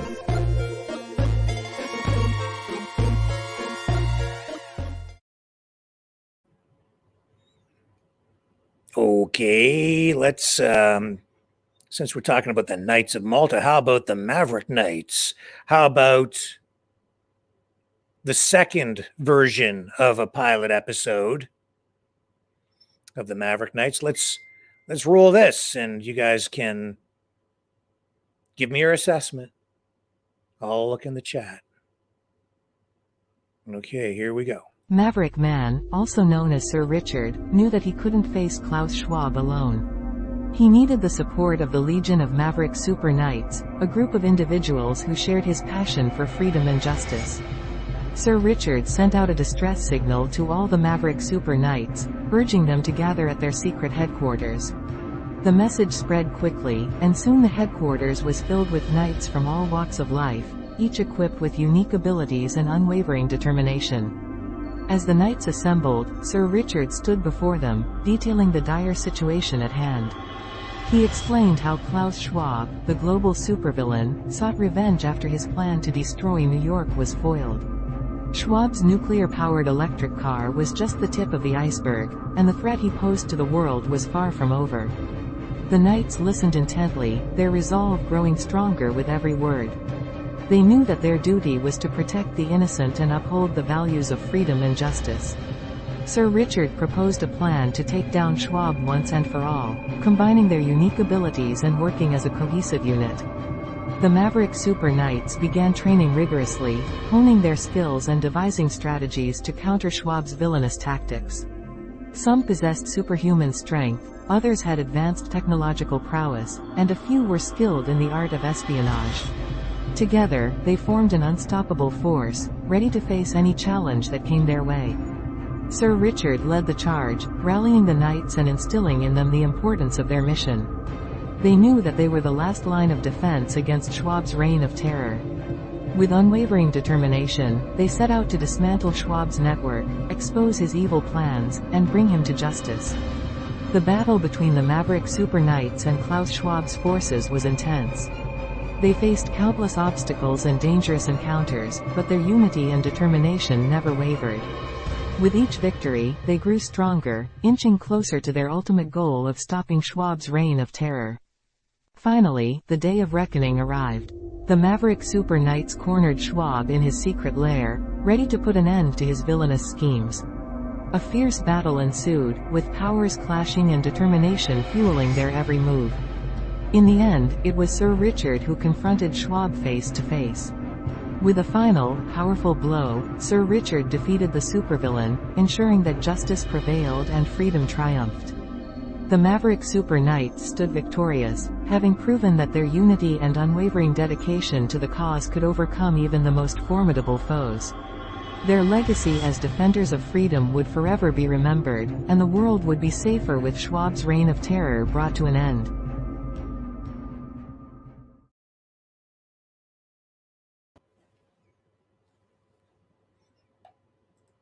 See, I'm thinking maybe that version or that style might be more fitting, because instead of like a superhero spandex suit, it's suits of armor, because it's the Maverick Knights.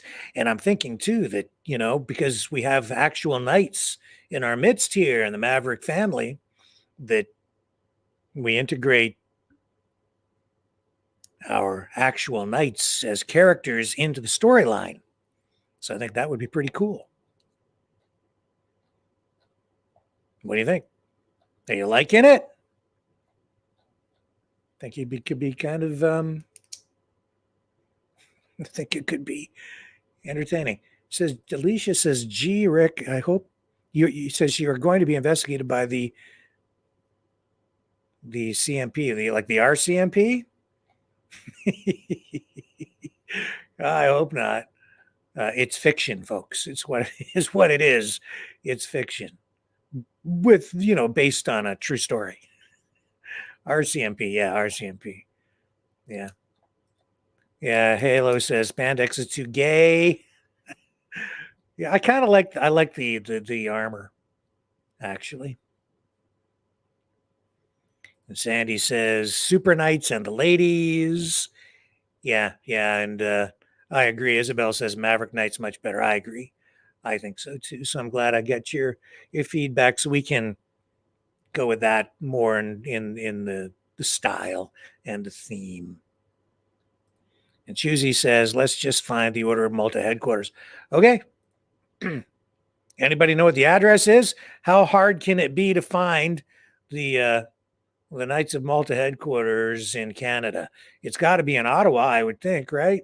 It must have an office or something. Maybe we can go down there and pick it.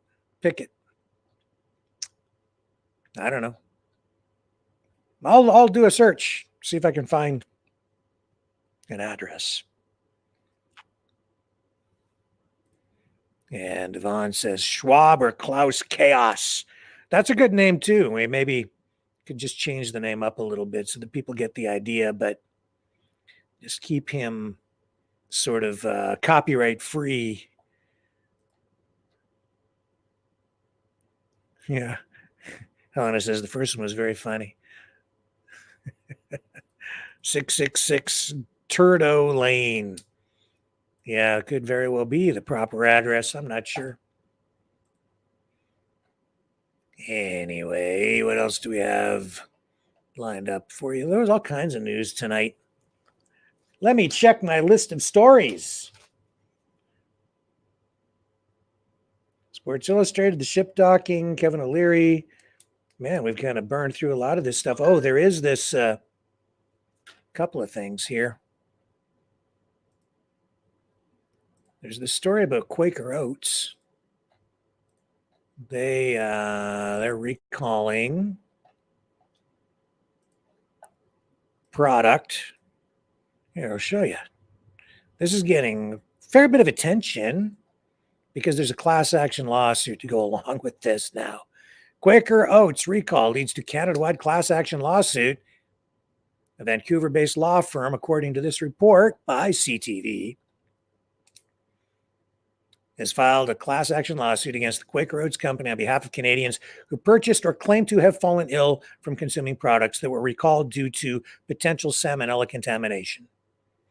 Slater Vecchio LLP, who filed the class action in British Columbia, said it is seeking to represent persons who have suffered harms and losses from consuming or purchasing Quaker and other products.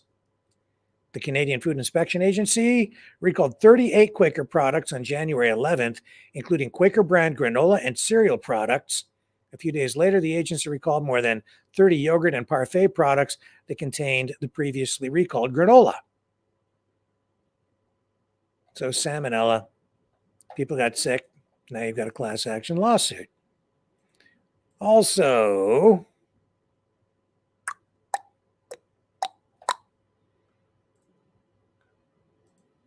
an Amazon employee collapsed and died after going outside as part of a fire drill. This happened not too far from me. There is an Amazon fulfillment center just up the highway in a town called Talbotville, just south of London, Ontario. This is the gentleman, Paulo de Souza Bezerra, 50 years old. I have a photo here.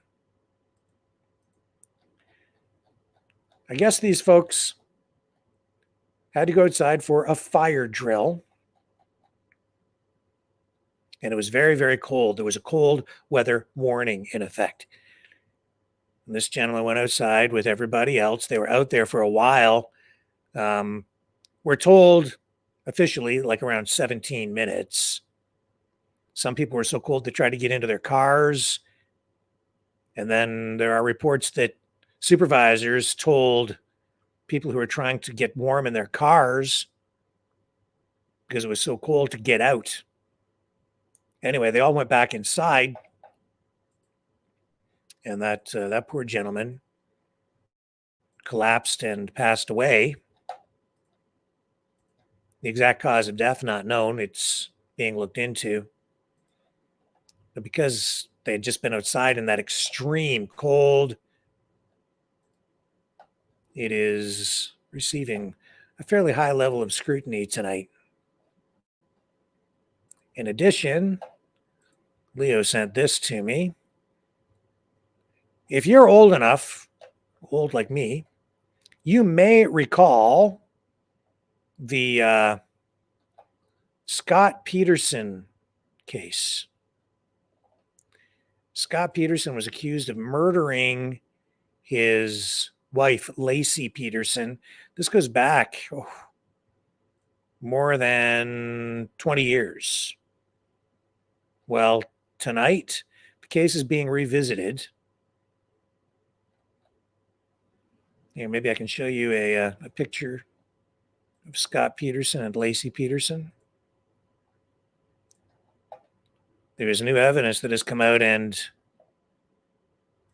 there is some speculation that this might prove that he is actually innocent after spending all this time in prison. He's always said he was innocent. I don't think he got much sympathy, honestly, through the media. The public, I don't think, was supporting him. Just seemed highly suspicious at the time. Convicted. He was convicted of 2 counts of murder in 2004. It was a controversial decision, later upheld by the Supreme Court of California. Lacey Peterson's death, it was the stuff of like international headlines, and the sentence was commuted to life in prison after several appeals.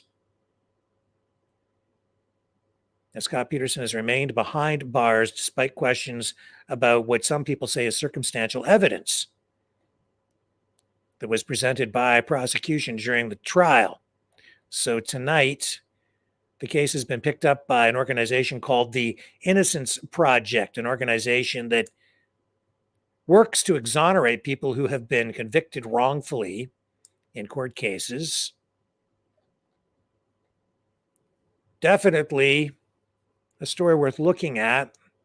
If indeed Scott Peterson is eventually found innocent through this new evidence that apparently has emerged, I think it will end up being the stuff of discussion in the years ahead as people just debate things like capital punishment, because you'll be looking at this case and saying, well, look at this guy. He was wrongfully convicted. If he had been executed, he would have, been put to death wrongfully.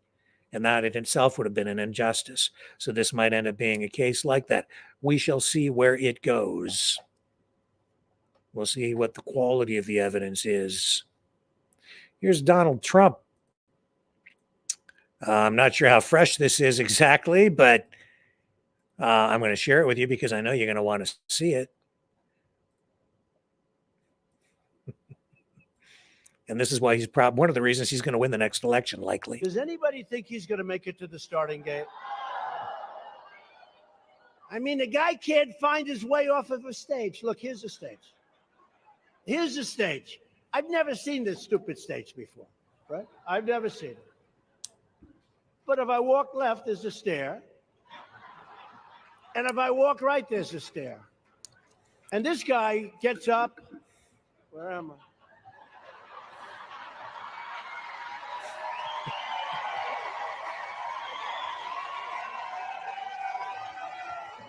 Where the hell am I? Does any...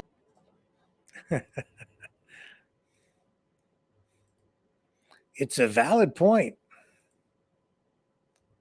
It absolutely is a valid point.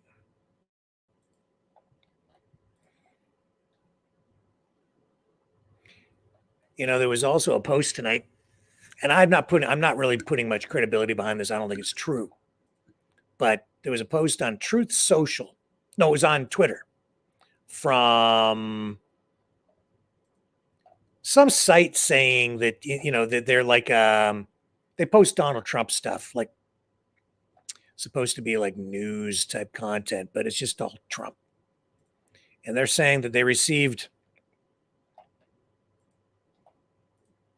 a lawsuit from the World Economic Forum. I don't think I have this up anymore. Telling them to stop posting on Twitter. I think, honestly, it was just clickbait. If it was true, then I would be very interested in finding out more about it. But it did remind me of something. that dates back all the way back to August of last year. And it involves Vivek Ramaswamy, who had a lawsuit with the World Economic Forum. He sued them because he said that they had wrongfully connected him to their organization. They created in his words, a false perception that he was affiliated with the organization. So they settled out of court, and he donated the money that he received to a conservative nonprofit organization.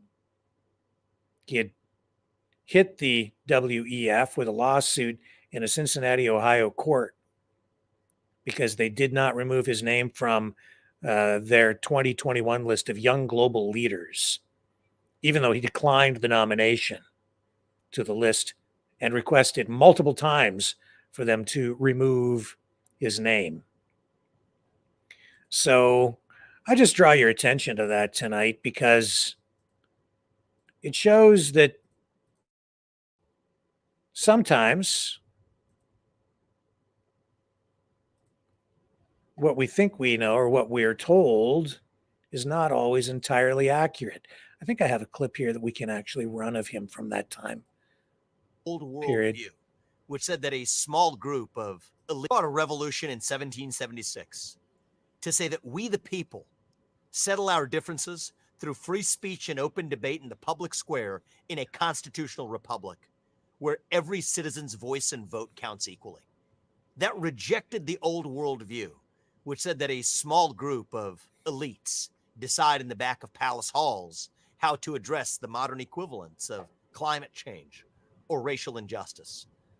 Well, that monster is rearing its head again, and we, the people, have to stand on the side of saying no, stand up with the spine and reject the merger of state power and corporate power together to do what neither could on its own. I have been one of the most vocal advocates of our sovereignty as a nation, and I have been one of the most vocal opponents of, say, the ESG movement that politicizes our capital markets, or globalist institutions like the World Economic Forum that erode on the sovereignty of self-governing republics like the United States of America.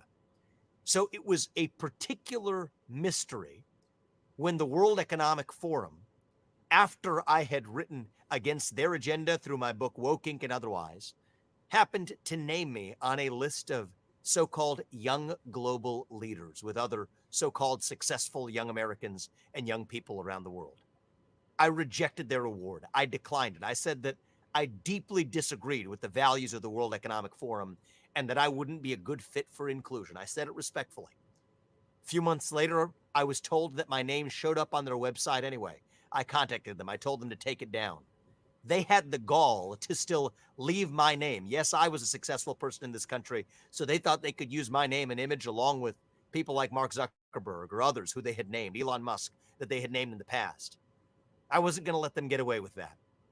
And so what I did is I said that I'm going to stand up for what's right. I sued them. I filed a lawsuit saying that this was wrong. And I wanted to demand that they would not only take down my affiliation with them and apologize for it, but also to make sure and commit that they would never try to do the same thing to anybody again, pull that trick on anybody else. I was prepared to go to the fullest extent because I had the arguments and the facts and the law on my side, and we were not going to stop and let them off the hook. Well, I'm pleased to say that we got exactly what we set out to do.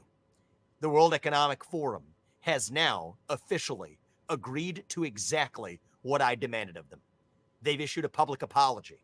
They have further, more importantly, made a hard commitment that they will never add someone to this young global leader or similar list without express consent again, making sure they're not going to get away with these dirty tricks.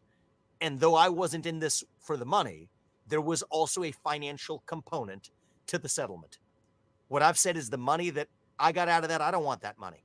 I'm directing it to the America First Policy Institute, the institute that probably was the most opposite of the World Economic Forum's agenda, to which I've been a donor over recent years. I'm directing any payment I receive from this settlement straight to them, because this isn't about me. This is about this country and our future. And what we really need today is more leaders with a spine, not just going to write books as I have, not just even starting companies like I have, like Strive, to fight against the ESG movement, but to stand up and go further. That's what I do in court, but more importantly, that is what I will do as the next president of the United States. And we will stop at nothing until we have restored the sovereignty of the United States of America and the ideals, the 1776 ideals of the American Revolution that set this nation into motion. So that was, like I said, what was that? April? August of last year. I draw your attention to that because I know that a lot of people level accusations of so-and-so being WEF and this guy's being WEF and this guy's with the WEF. Among those people being targeted as WEF members is Pierre Poilievre of the Conservative Party of Canada. And there was, I've seen what appears to be a screenshot of him on the WEF website that was removed. But I know that through my research, the ones that were sent to me were not actually from the World Economic Forum website. Those screenshots, other people, have other tracing and so on.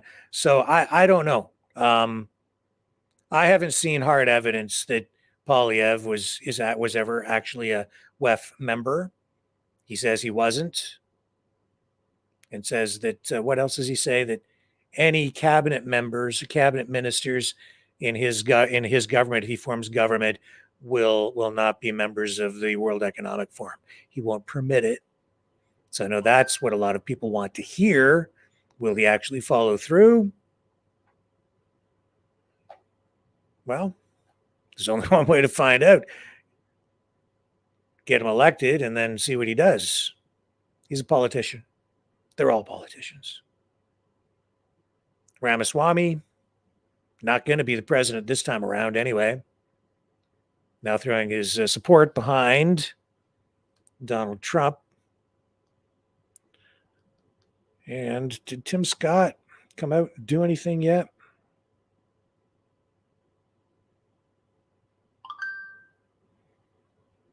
I don't know. Maybe.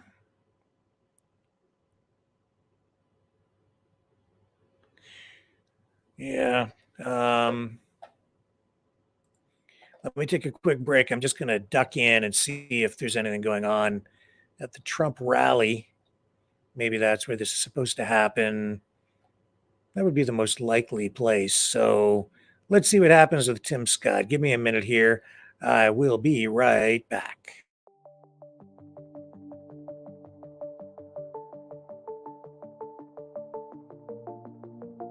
Greetings, brave Mavericks. Our quest for truth continues. We go beyond fake news. Together we expose propaganda. Together we pull others out of rabbit holes. We are maverick thinkers. We are all unique individuals, defenders of individual rights and freedoms, credible, trusted, grounded in reality. Maverick News, Maverick News. Defending free speech, Donate at freedomreporters.com. Do it now. Tomorrow may be too late. Maverick News. The world is watching.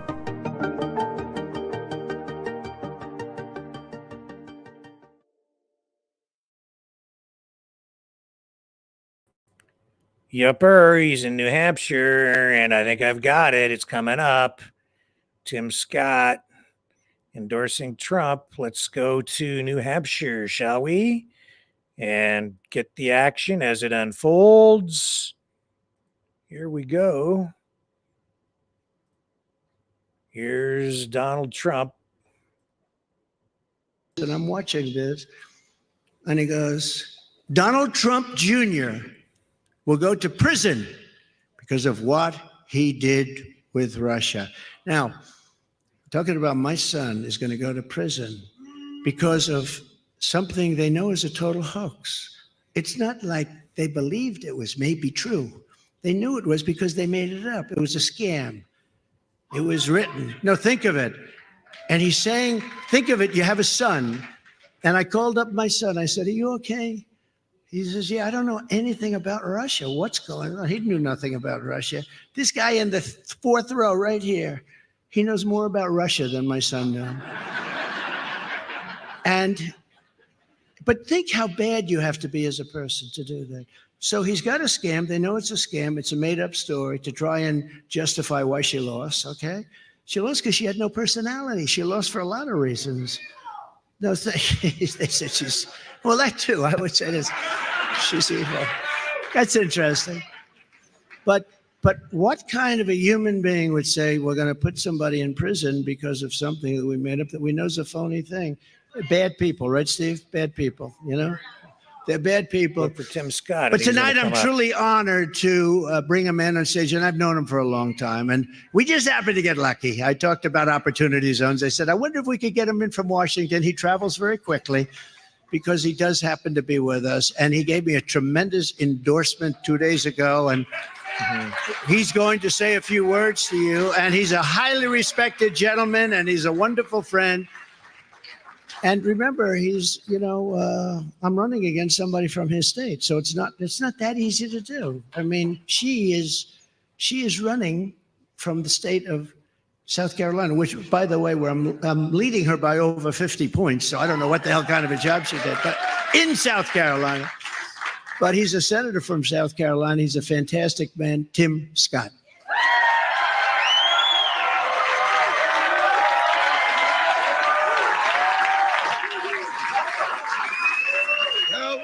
New Hampshire! Oh, yeah. Let me see. Is this Donald Trump country? Oh, yeah. Let's see. I can't hear you. I can't hear you.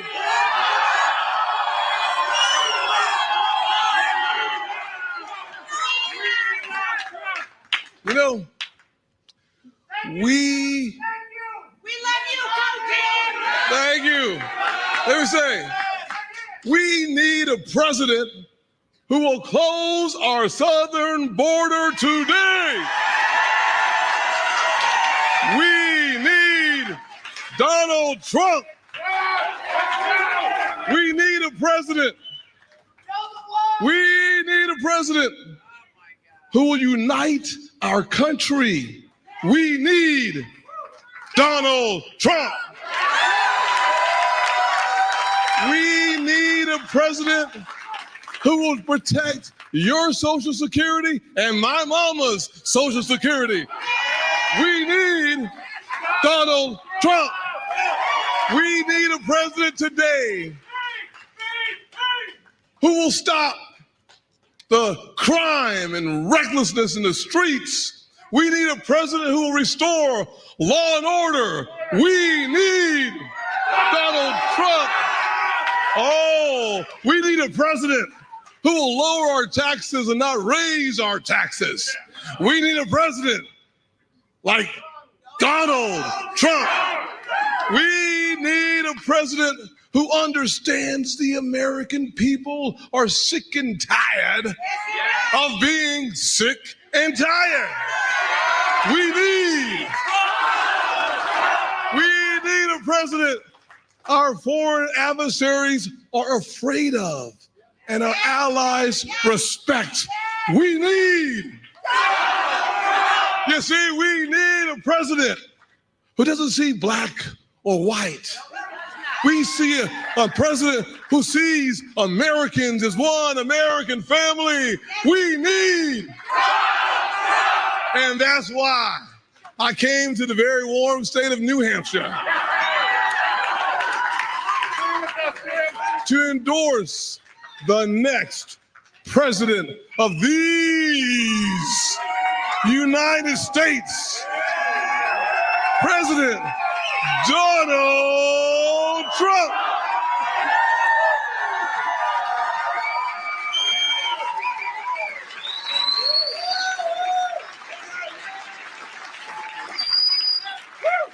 Thank you, Tim. That's great.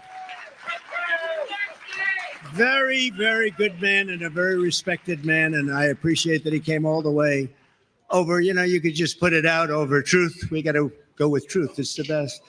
But we put it out, and just a respected guy, and having his endorsement means a lot. We have tremendous numbers of endorsements. They're pouring in right now. But having Tim is very important. So now is the time, and you see that through what was just said, for the Republican Party to unify. We have to unify. We have to go after these crazy people that we're dealing with.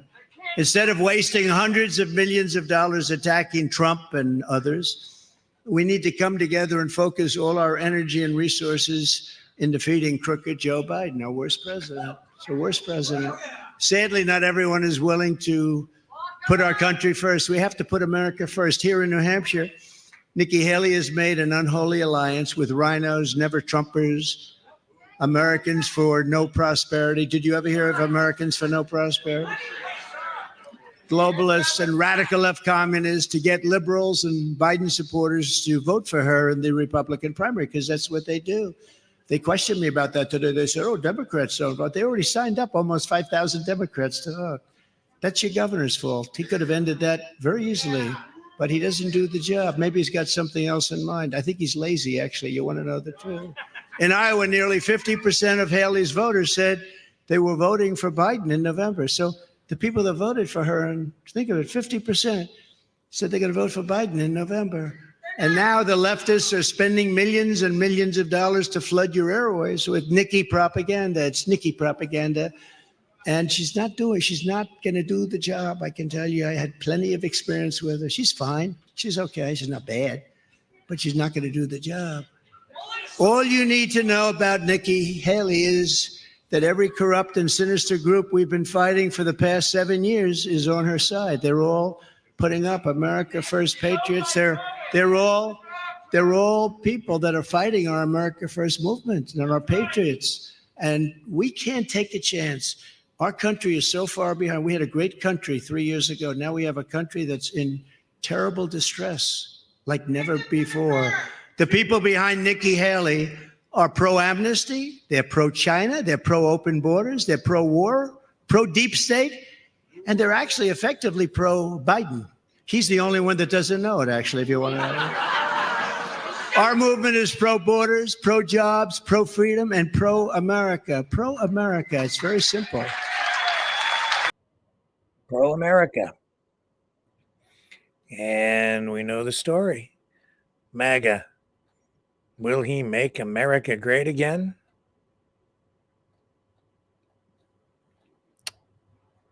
I've never seen anything quite like this. And I'm getting old. I've seen quite a bit. Quite a bit. You know, I was talking about free trade last night. It's part of an unusual little commentary that I made. It was kind of a personal account. I appreciate, by the way, all of the kind responses that I received last night. I did give you kind of a glimpse into a bit of my personal life. I don't really usually do too much of that. I don't really like to. I like to kind of keep things focused on the news, not on me, but I did bring it up because I know that, you know, I was talking about some personal things. And I did that because I know that everybody goes through those things. And I knew that everybody out there could relate to what I was talking about. I was talking about losing my brother.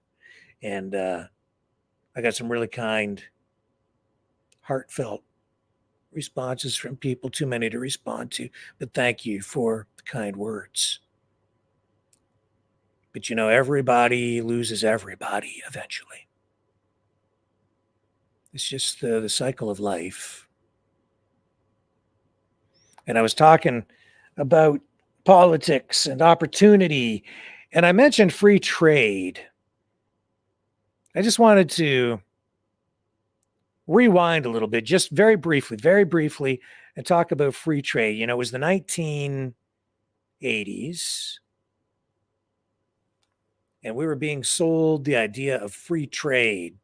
It was a major issue. If you went back in those days, it was the socialists who were against it. It was the conservatives who were for it, which made sense to me at the time. At least it seemed to on the surface. They were promoting the new North American Free Trade Agreement. You had Brian Mulroney as the Prime Minister in Canada. You had Reagan in the United States as president. They were pushing free trade. They were getting free trade. Or so we thought. We were told that it was free trade. But that was just a name. Over time, it became very evident to me that you may have had some degree of freer trade. It changed the auto industry. It changed manufacturing. But I wanted to just mention it tonight because that free trade agreement, NAFTA, North American Free Trade Agreement, Canada, the United States, Mexico, which Trump renegotiated, by the way, you may recall that, with the USMCA. It was never really a free trade agreement. They called it that, but it wasn't. It was a trade agreement. It reduced some tariffs on some goods, but as the years went on, and I saw how NAFTA was implemented, I realized that for true free trade to happen, you can't just limit free trade to goods and services. Well, goods and some services. You need free trade in labor in order to level the playing field. You see, people could not cross the border. It's not even that simple to cross the border right now and take a job in another country. Canadians can't go to the US or Mexico. A Mexican can't come to Canada just automatically. There's a process in order to gain employment. You can't just go to the United States. Some people do and work illegally, but you're not supposed to do that. The reason I just mentioned that is because it's that gives the big corporations the power. It's not true free trade. Because what they did is they outsourced your jobs. They sent the production to other countries and then used the lack of tariffs, the elimination of tariffs, taxation on imported goods. They used the elimination of that to profit, to maximize profit. So you shut down your factory in Canada, move it to Mexico, where labor was cheaper and environmental standards were lower, safety standards lower, overall costs much lower, currency manipulation having an impact there as well. You produce for a lot less, then you ship the goods back into the United States and Canada, where the unemployed people buy them, or the people who are still lucky enough to have jobs buy them, and the corporations make more of a profit. And because unemployment increases, you have more social welfare. People demand more social welfare. You see the chain reaction it sets off. But see, if the workers were allowed to cross the border I thought of this many, many years ago. If workers were allowed to cross the border to follow the jobs, it would address in large part that issue of just moving the production from one country to another. Although you still can't deal with the currency manipulation, and there are just these other international border issues. But interesting to note, if you doubt Donald Trump and his skills as a negotiator and his commitment to, I would say, even working class people, when you look at that revised trade agreement that he renegotiated, when he went down to Mexico and when he dealt with the Mexican issue, dealing with Canada and the US, it was because of his negotiations that auto workers in Mexico wound up with higher wages. He demanded that because it leveled the playing field. It made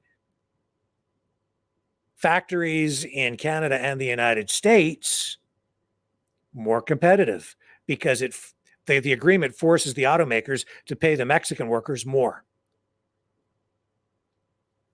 And while the mainstream media was hammering Trump, saying that he was going to implement measures and the negotiations would result in lower wages for workers and it was going to be bad for the working class. In the end, it was actually quite the opposite because it leveled the playing field overall. It increased costs for Mexico a bit, elevated the wages for the workers there, and because of that, it put less strain, less pressure on downward pressure on the wages in Canada and the US, where you had unionized shops and a higher standard of living, higher wages, all of that stuff. CSE, that's what Trump did. Instead of just allowing the companies to go there and abuse the system, abuse a trade deal, he said, no. You're going to do that, you're going to treat those workers more like you treat the workers back here. You can't just outsource the jobs that easily. So it made a difference. And he took other steps as well by implementing tariffs, which I never used to be in favor of until I realized what NAFTA was really about, what it really was. It was never actually a free trade agreement at all, which again gave free markets and free market capitalism, a bad name because people say, well, look what free trade did. No, that's not really free trade, folks. Like so many other government programs, it was actually in many ways the opposite of what it was that they titled it. So always be aware, you can't judge a government program by its cover.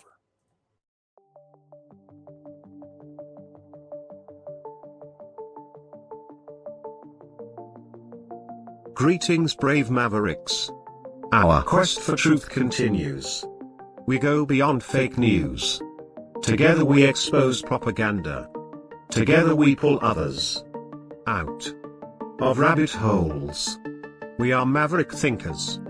We are all unique individuals, defenders of individual rights and freedoms, credible, trusted, grounded in reality. Maverick News, defending free speech, Donate at freedomreporters.com. Do it now. Tomorrow may be too late. Maverick News. The world is watching.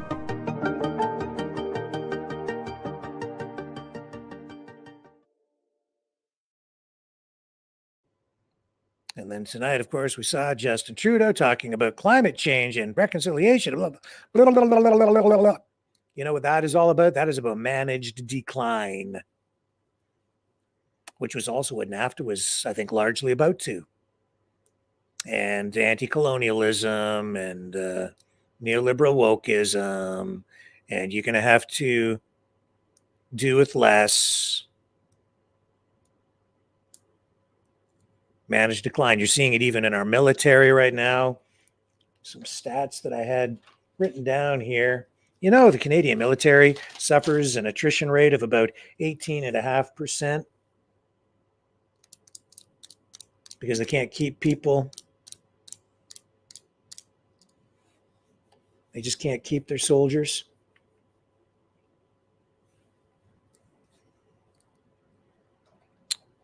That's part of managed decline as well. And they're having trouble recruiting people. It's all about managed decline. That's what Rush Limbaugh used to say before he passed away. The United States was in a state of managed decline. And he blamed heavily Obama for that. And I totally got it, man. Totally got it. I certainly do miss Rush Limbaugh. A lot of wisdom there. Smart guy. Makes you want to fight back, doesn't it? And I think we are making some progress on that front.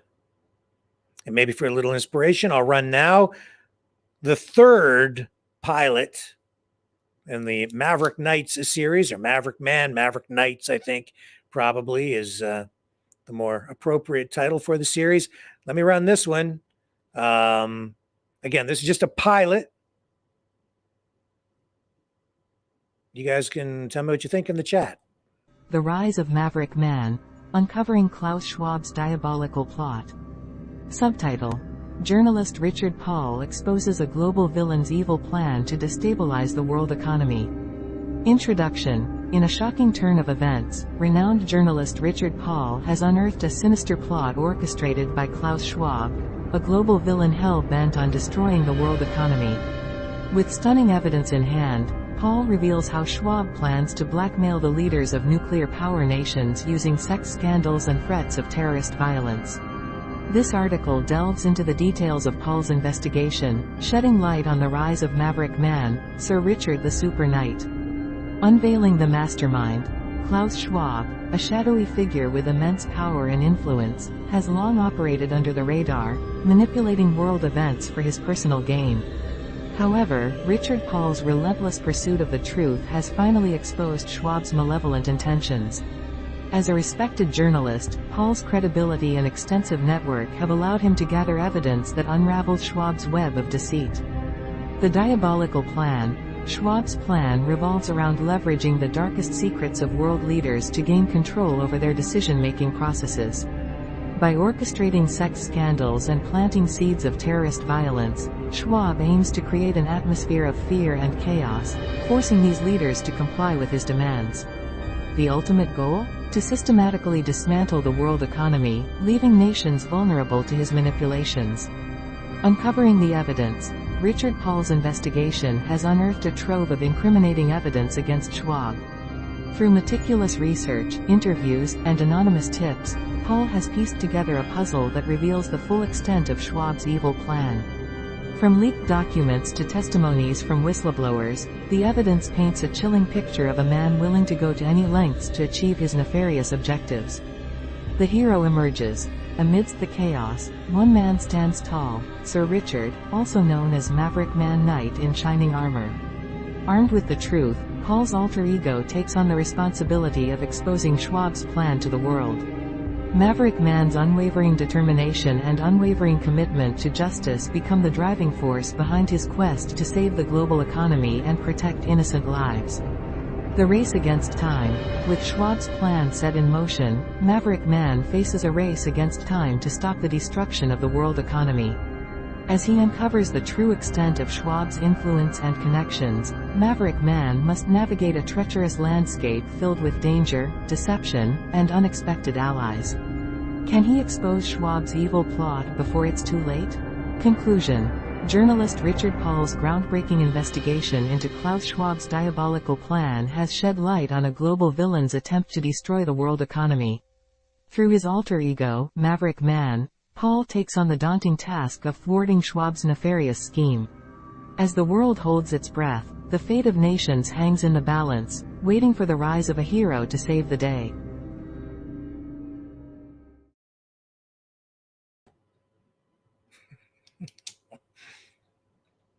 So I welcome your input. You can, I'll tell you what, you can email me with ideas for this at maverickmultimedia@mail.com. If you have ideas, just mail them along. I'll take them all in and share them with the team, and we will create something new moving forward. I think it'll be fun. And I'd like to get, the nights that we have integrated into the story, get you guys integrated into the story. You can help guide the storyline and be in the story. It'll be interactive and we can work on it together. I think it'll be fun. So maverickmultimedia@mail.com. Now, if you prefer, you can just go to our website at mavericknews.ca. Just use the contact form there and send the messages along, send the ideas, get the creative juices flowing so that we can get this Maverick Knights animated comic series turbocharged and off the ground, kickstarted, and properly debuted. And then I'm not sure exactly what we'll do with it, but I think it's going to be, I think it can be fun. So if you guys want to do it, just let me know. I'm just checking the chat here. Are you liking it? Looks like positive, positive, positive. Yeah, let's go. Yeah. Okay.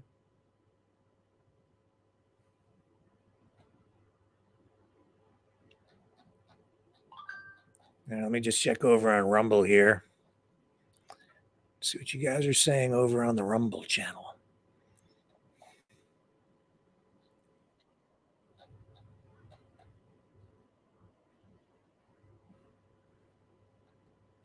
Yeah. All right. Well, just email me, guys, with your ideas.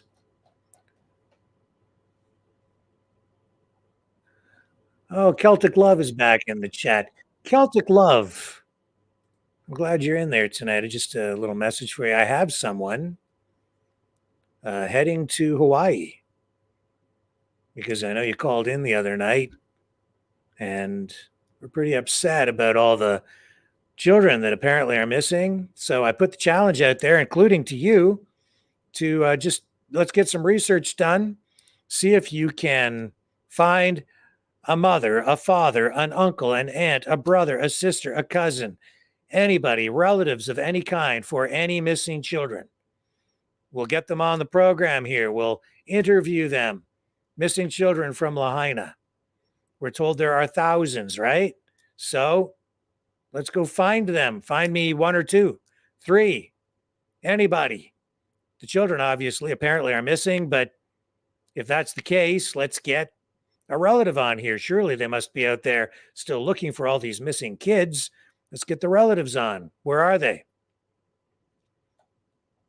Let's check the chat. Are you there, Celtic Love?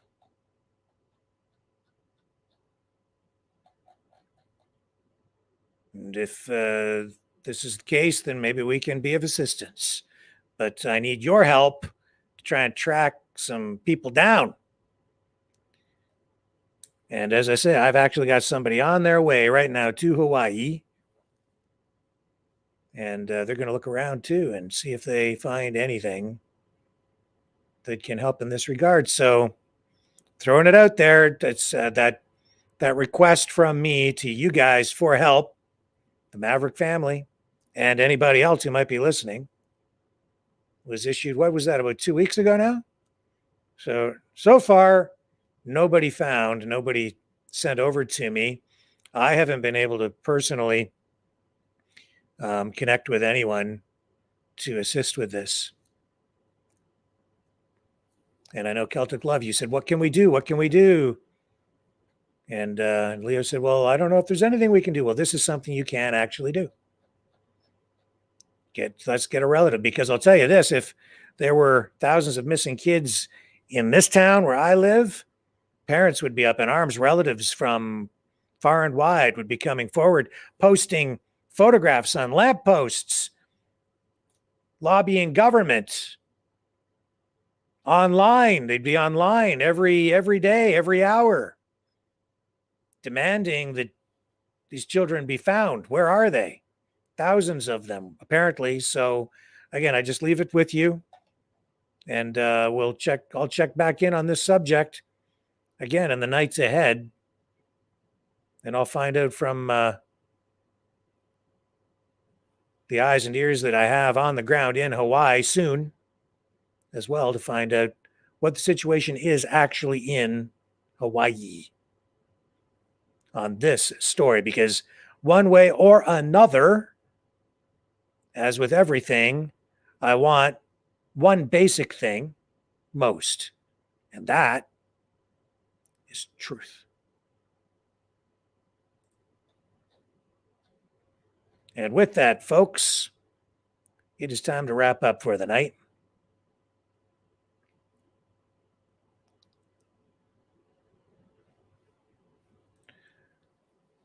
I'm just looking at a response coming in here. So before I sign off, maybe it is something relevant, important for this particular story. Says the children were taken safely by bus. Nobody hurt among children. That's not the story that I was getting. The story is that the children were abducted by bus. Thousands of them missing. And that's why Celtic Love called in so upset. We were told, continue to be told, that there are thousands of missing children. And remember the talk about all the school buses? It was like, why are these school buses here and why are they there?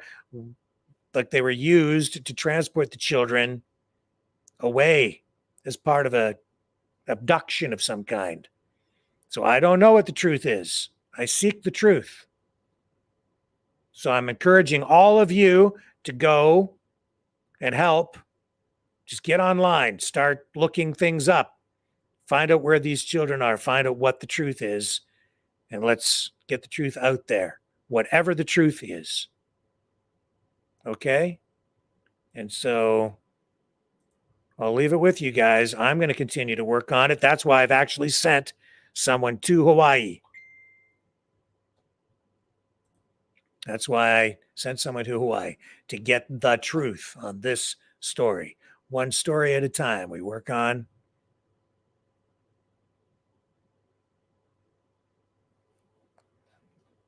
We'll find out. Guys, with that being said, again, it is time to wrap up for the night. I love you all. We'll be back tomorrow night, 6 p.m. Eastern Standard Time. It's Saturday. I should be here. There's a chance I might not be, because my mom wants me to go and see her. So I'll see how that goes earlier in the day. I might need to go see my mom. So if I'm not here, it's because of family stuff. I hope you understand, but I will do my very best to be here for you guys again tomorrow night, 6 p.m. Eastern Standard Time on the flip side.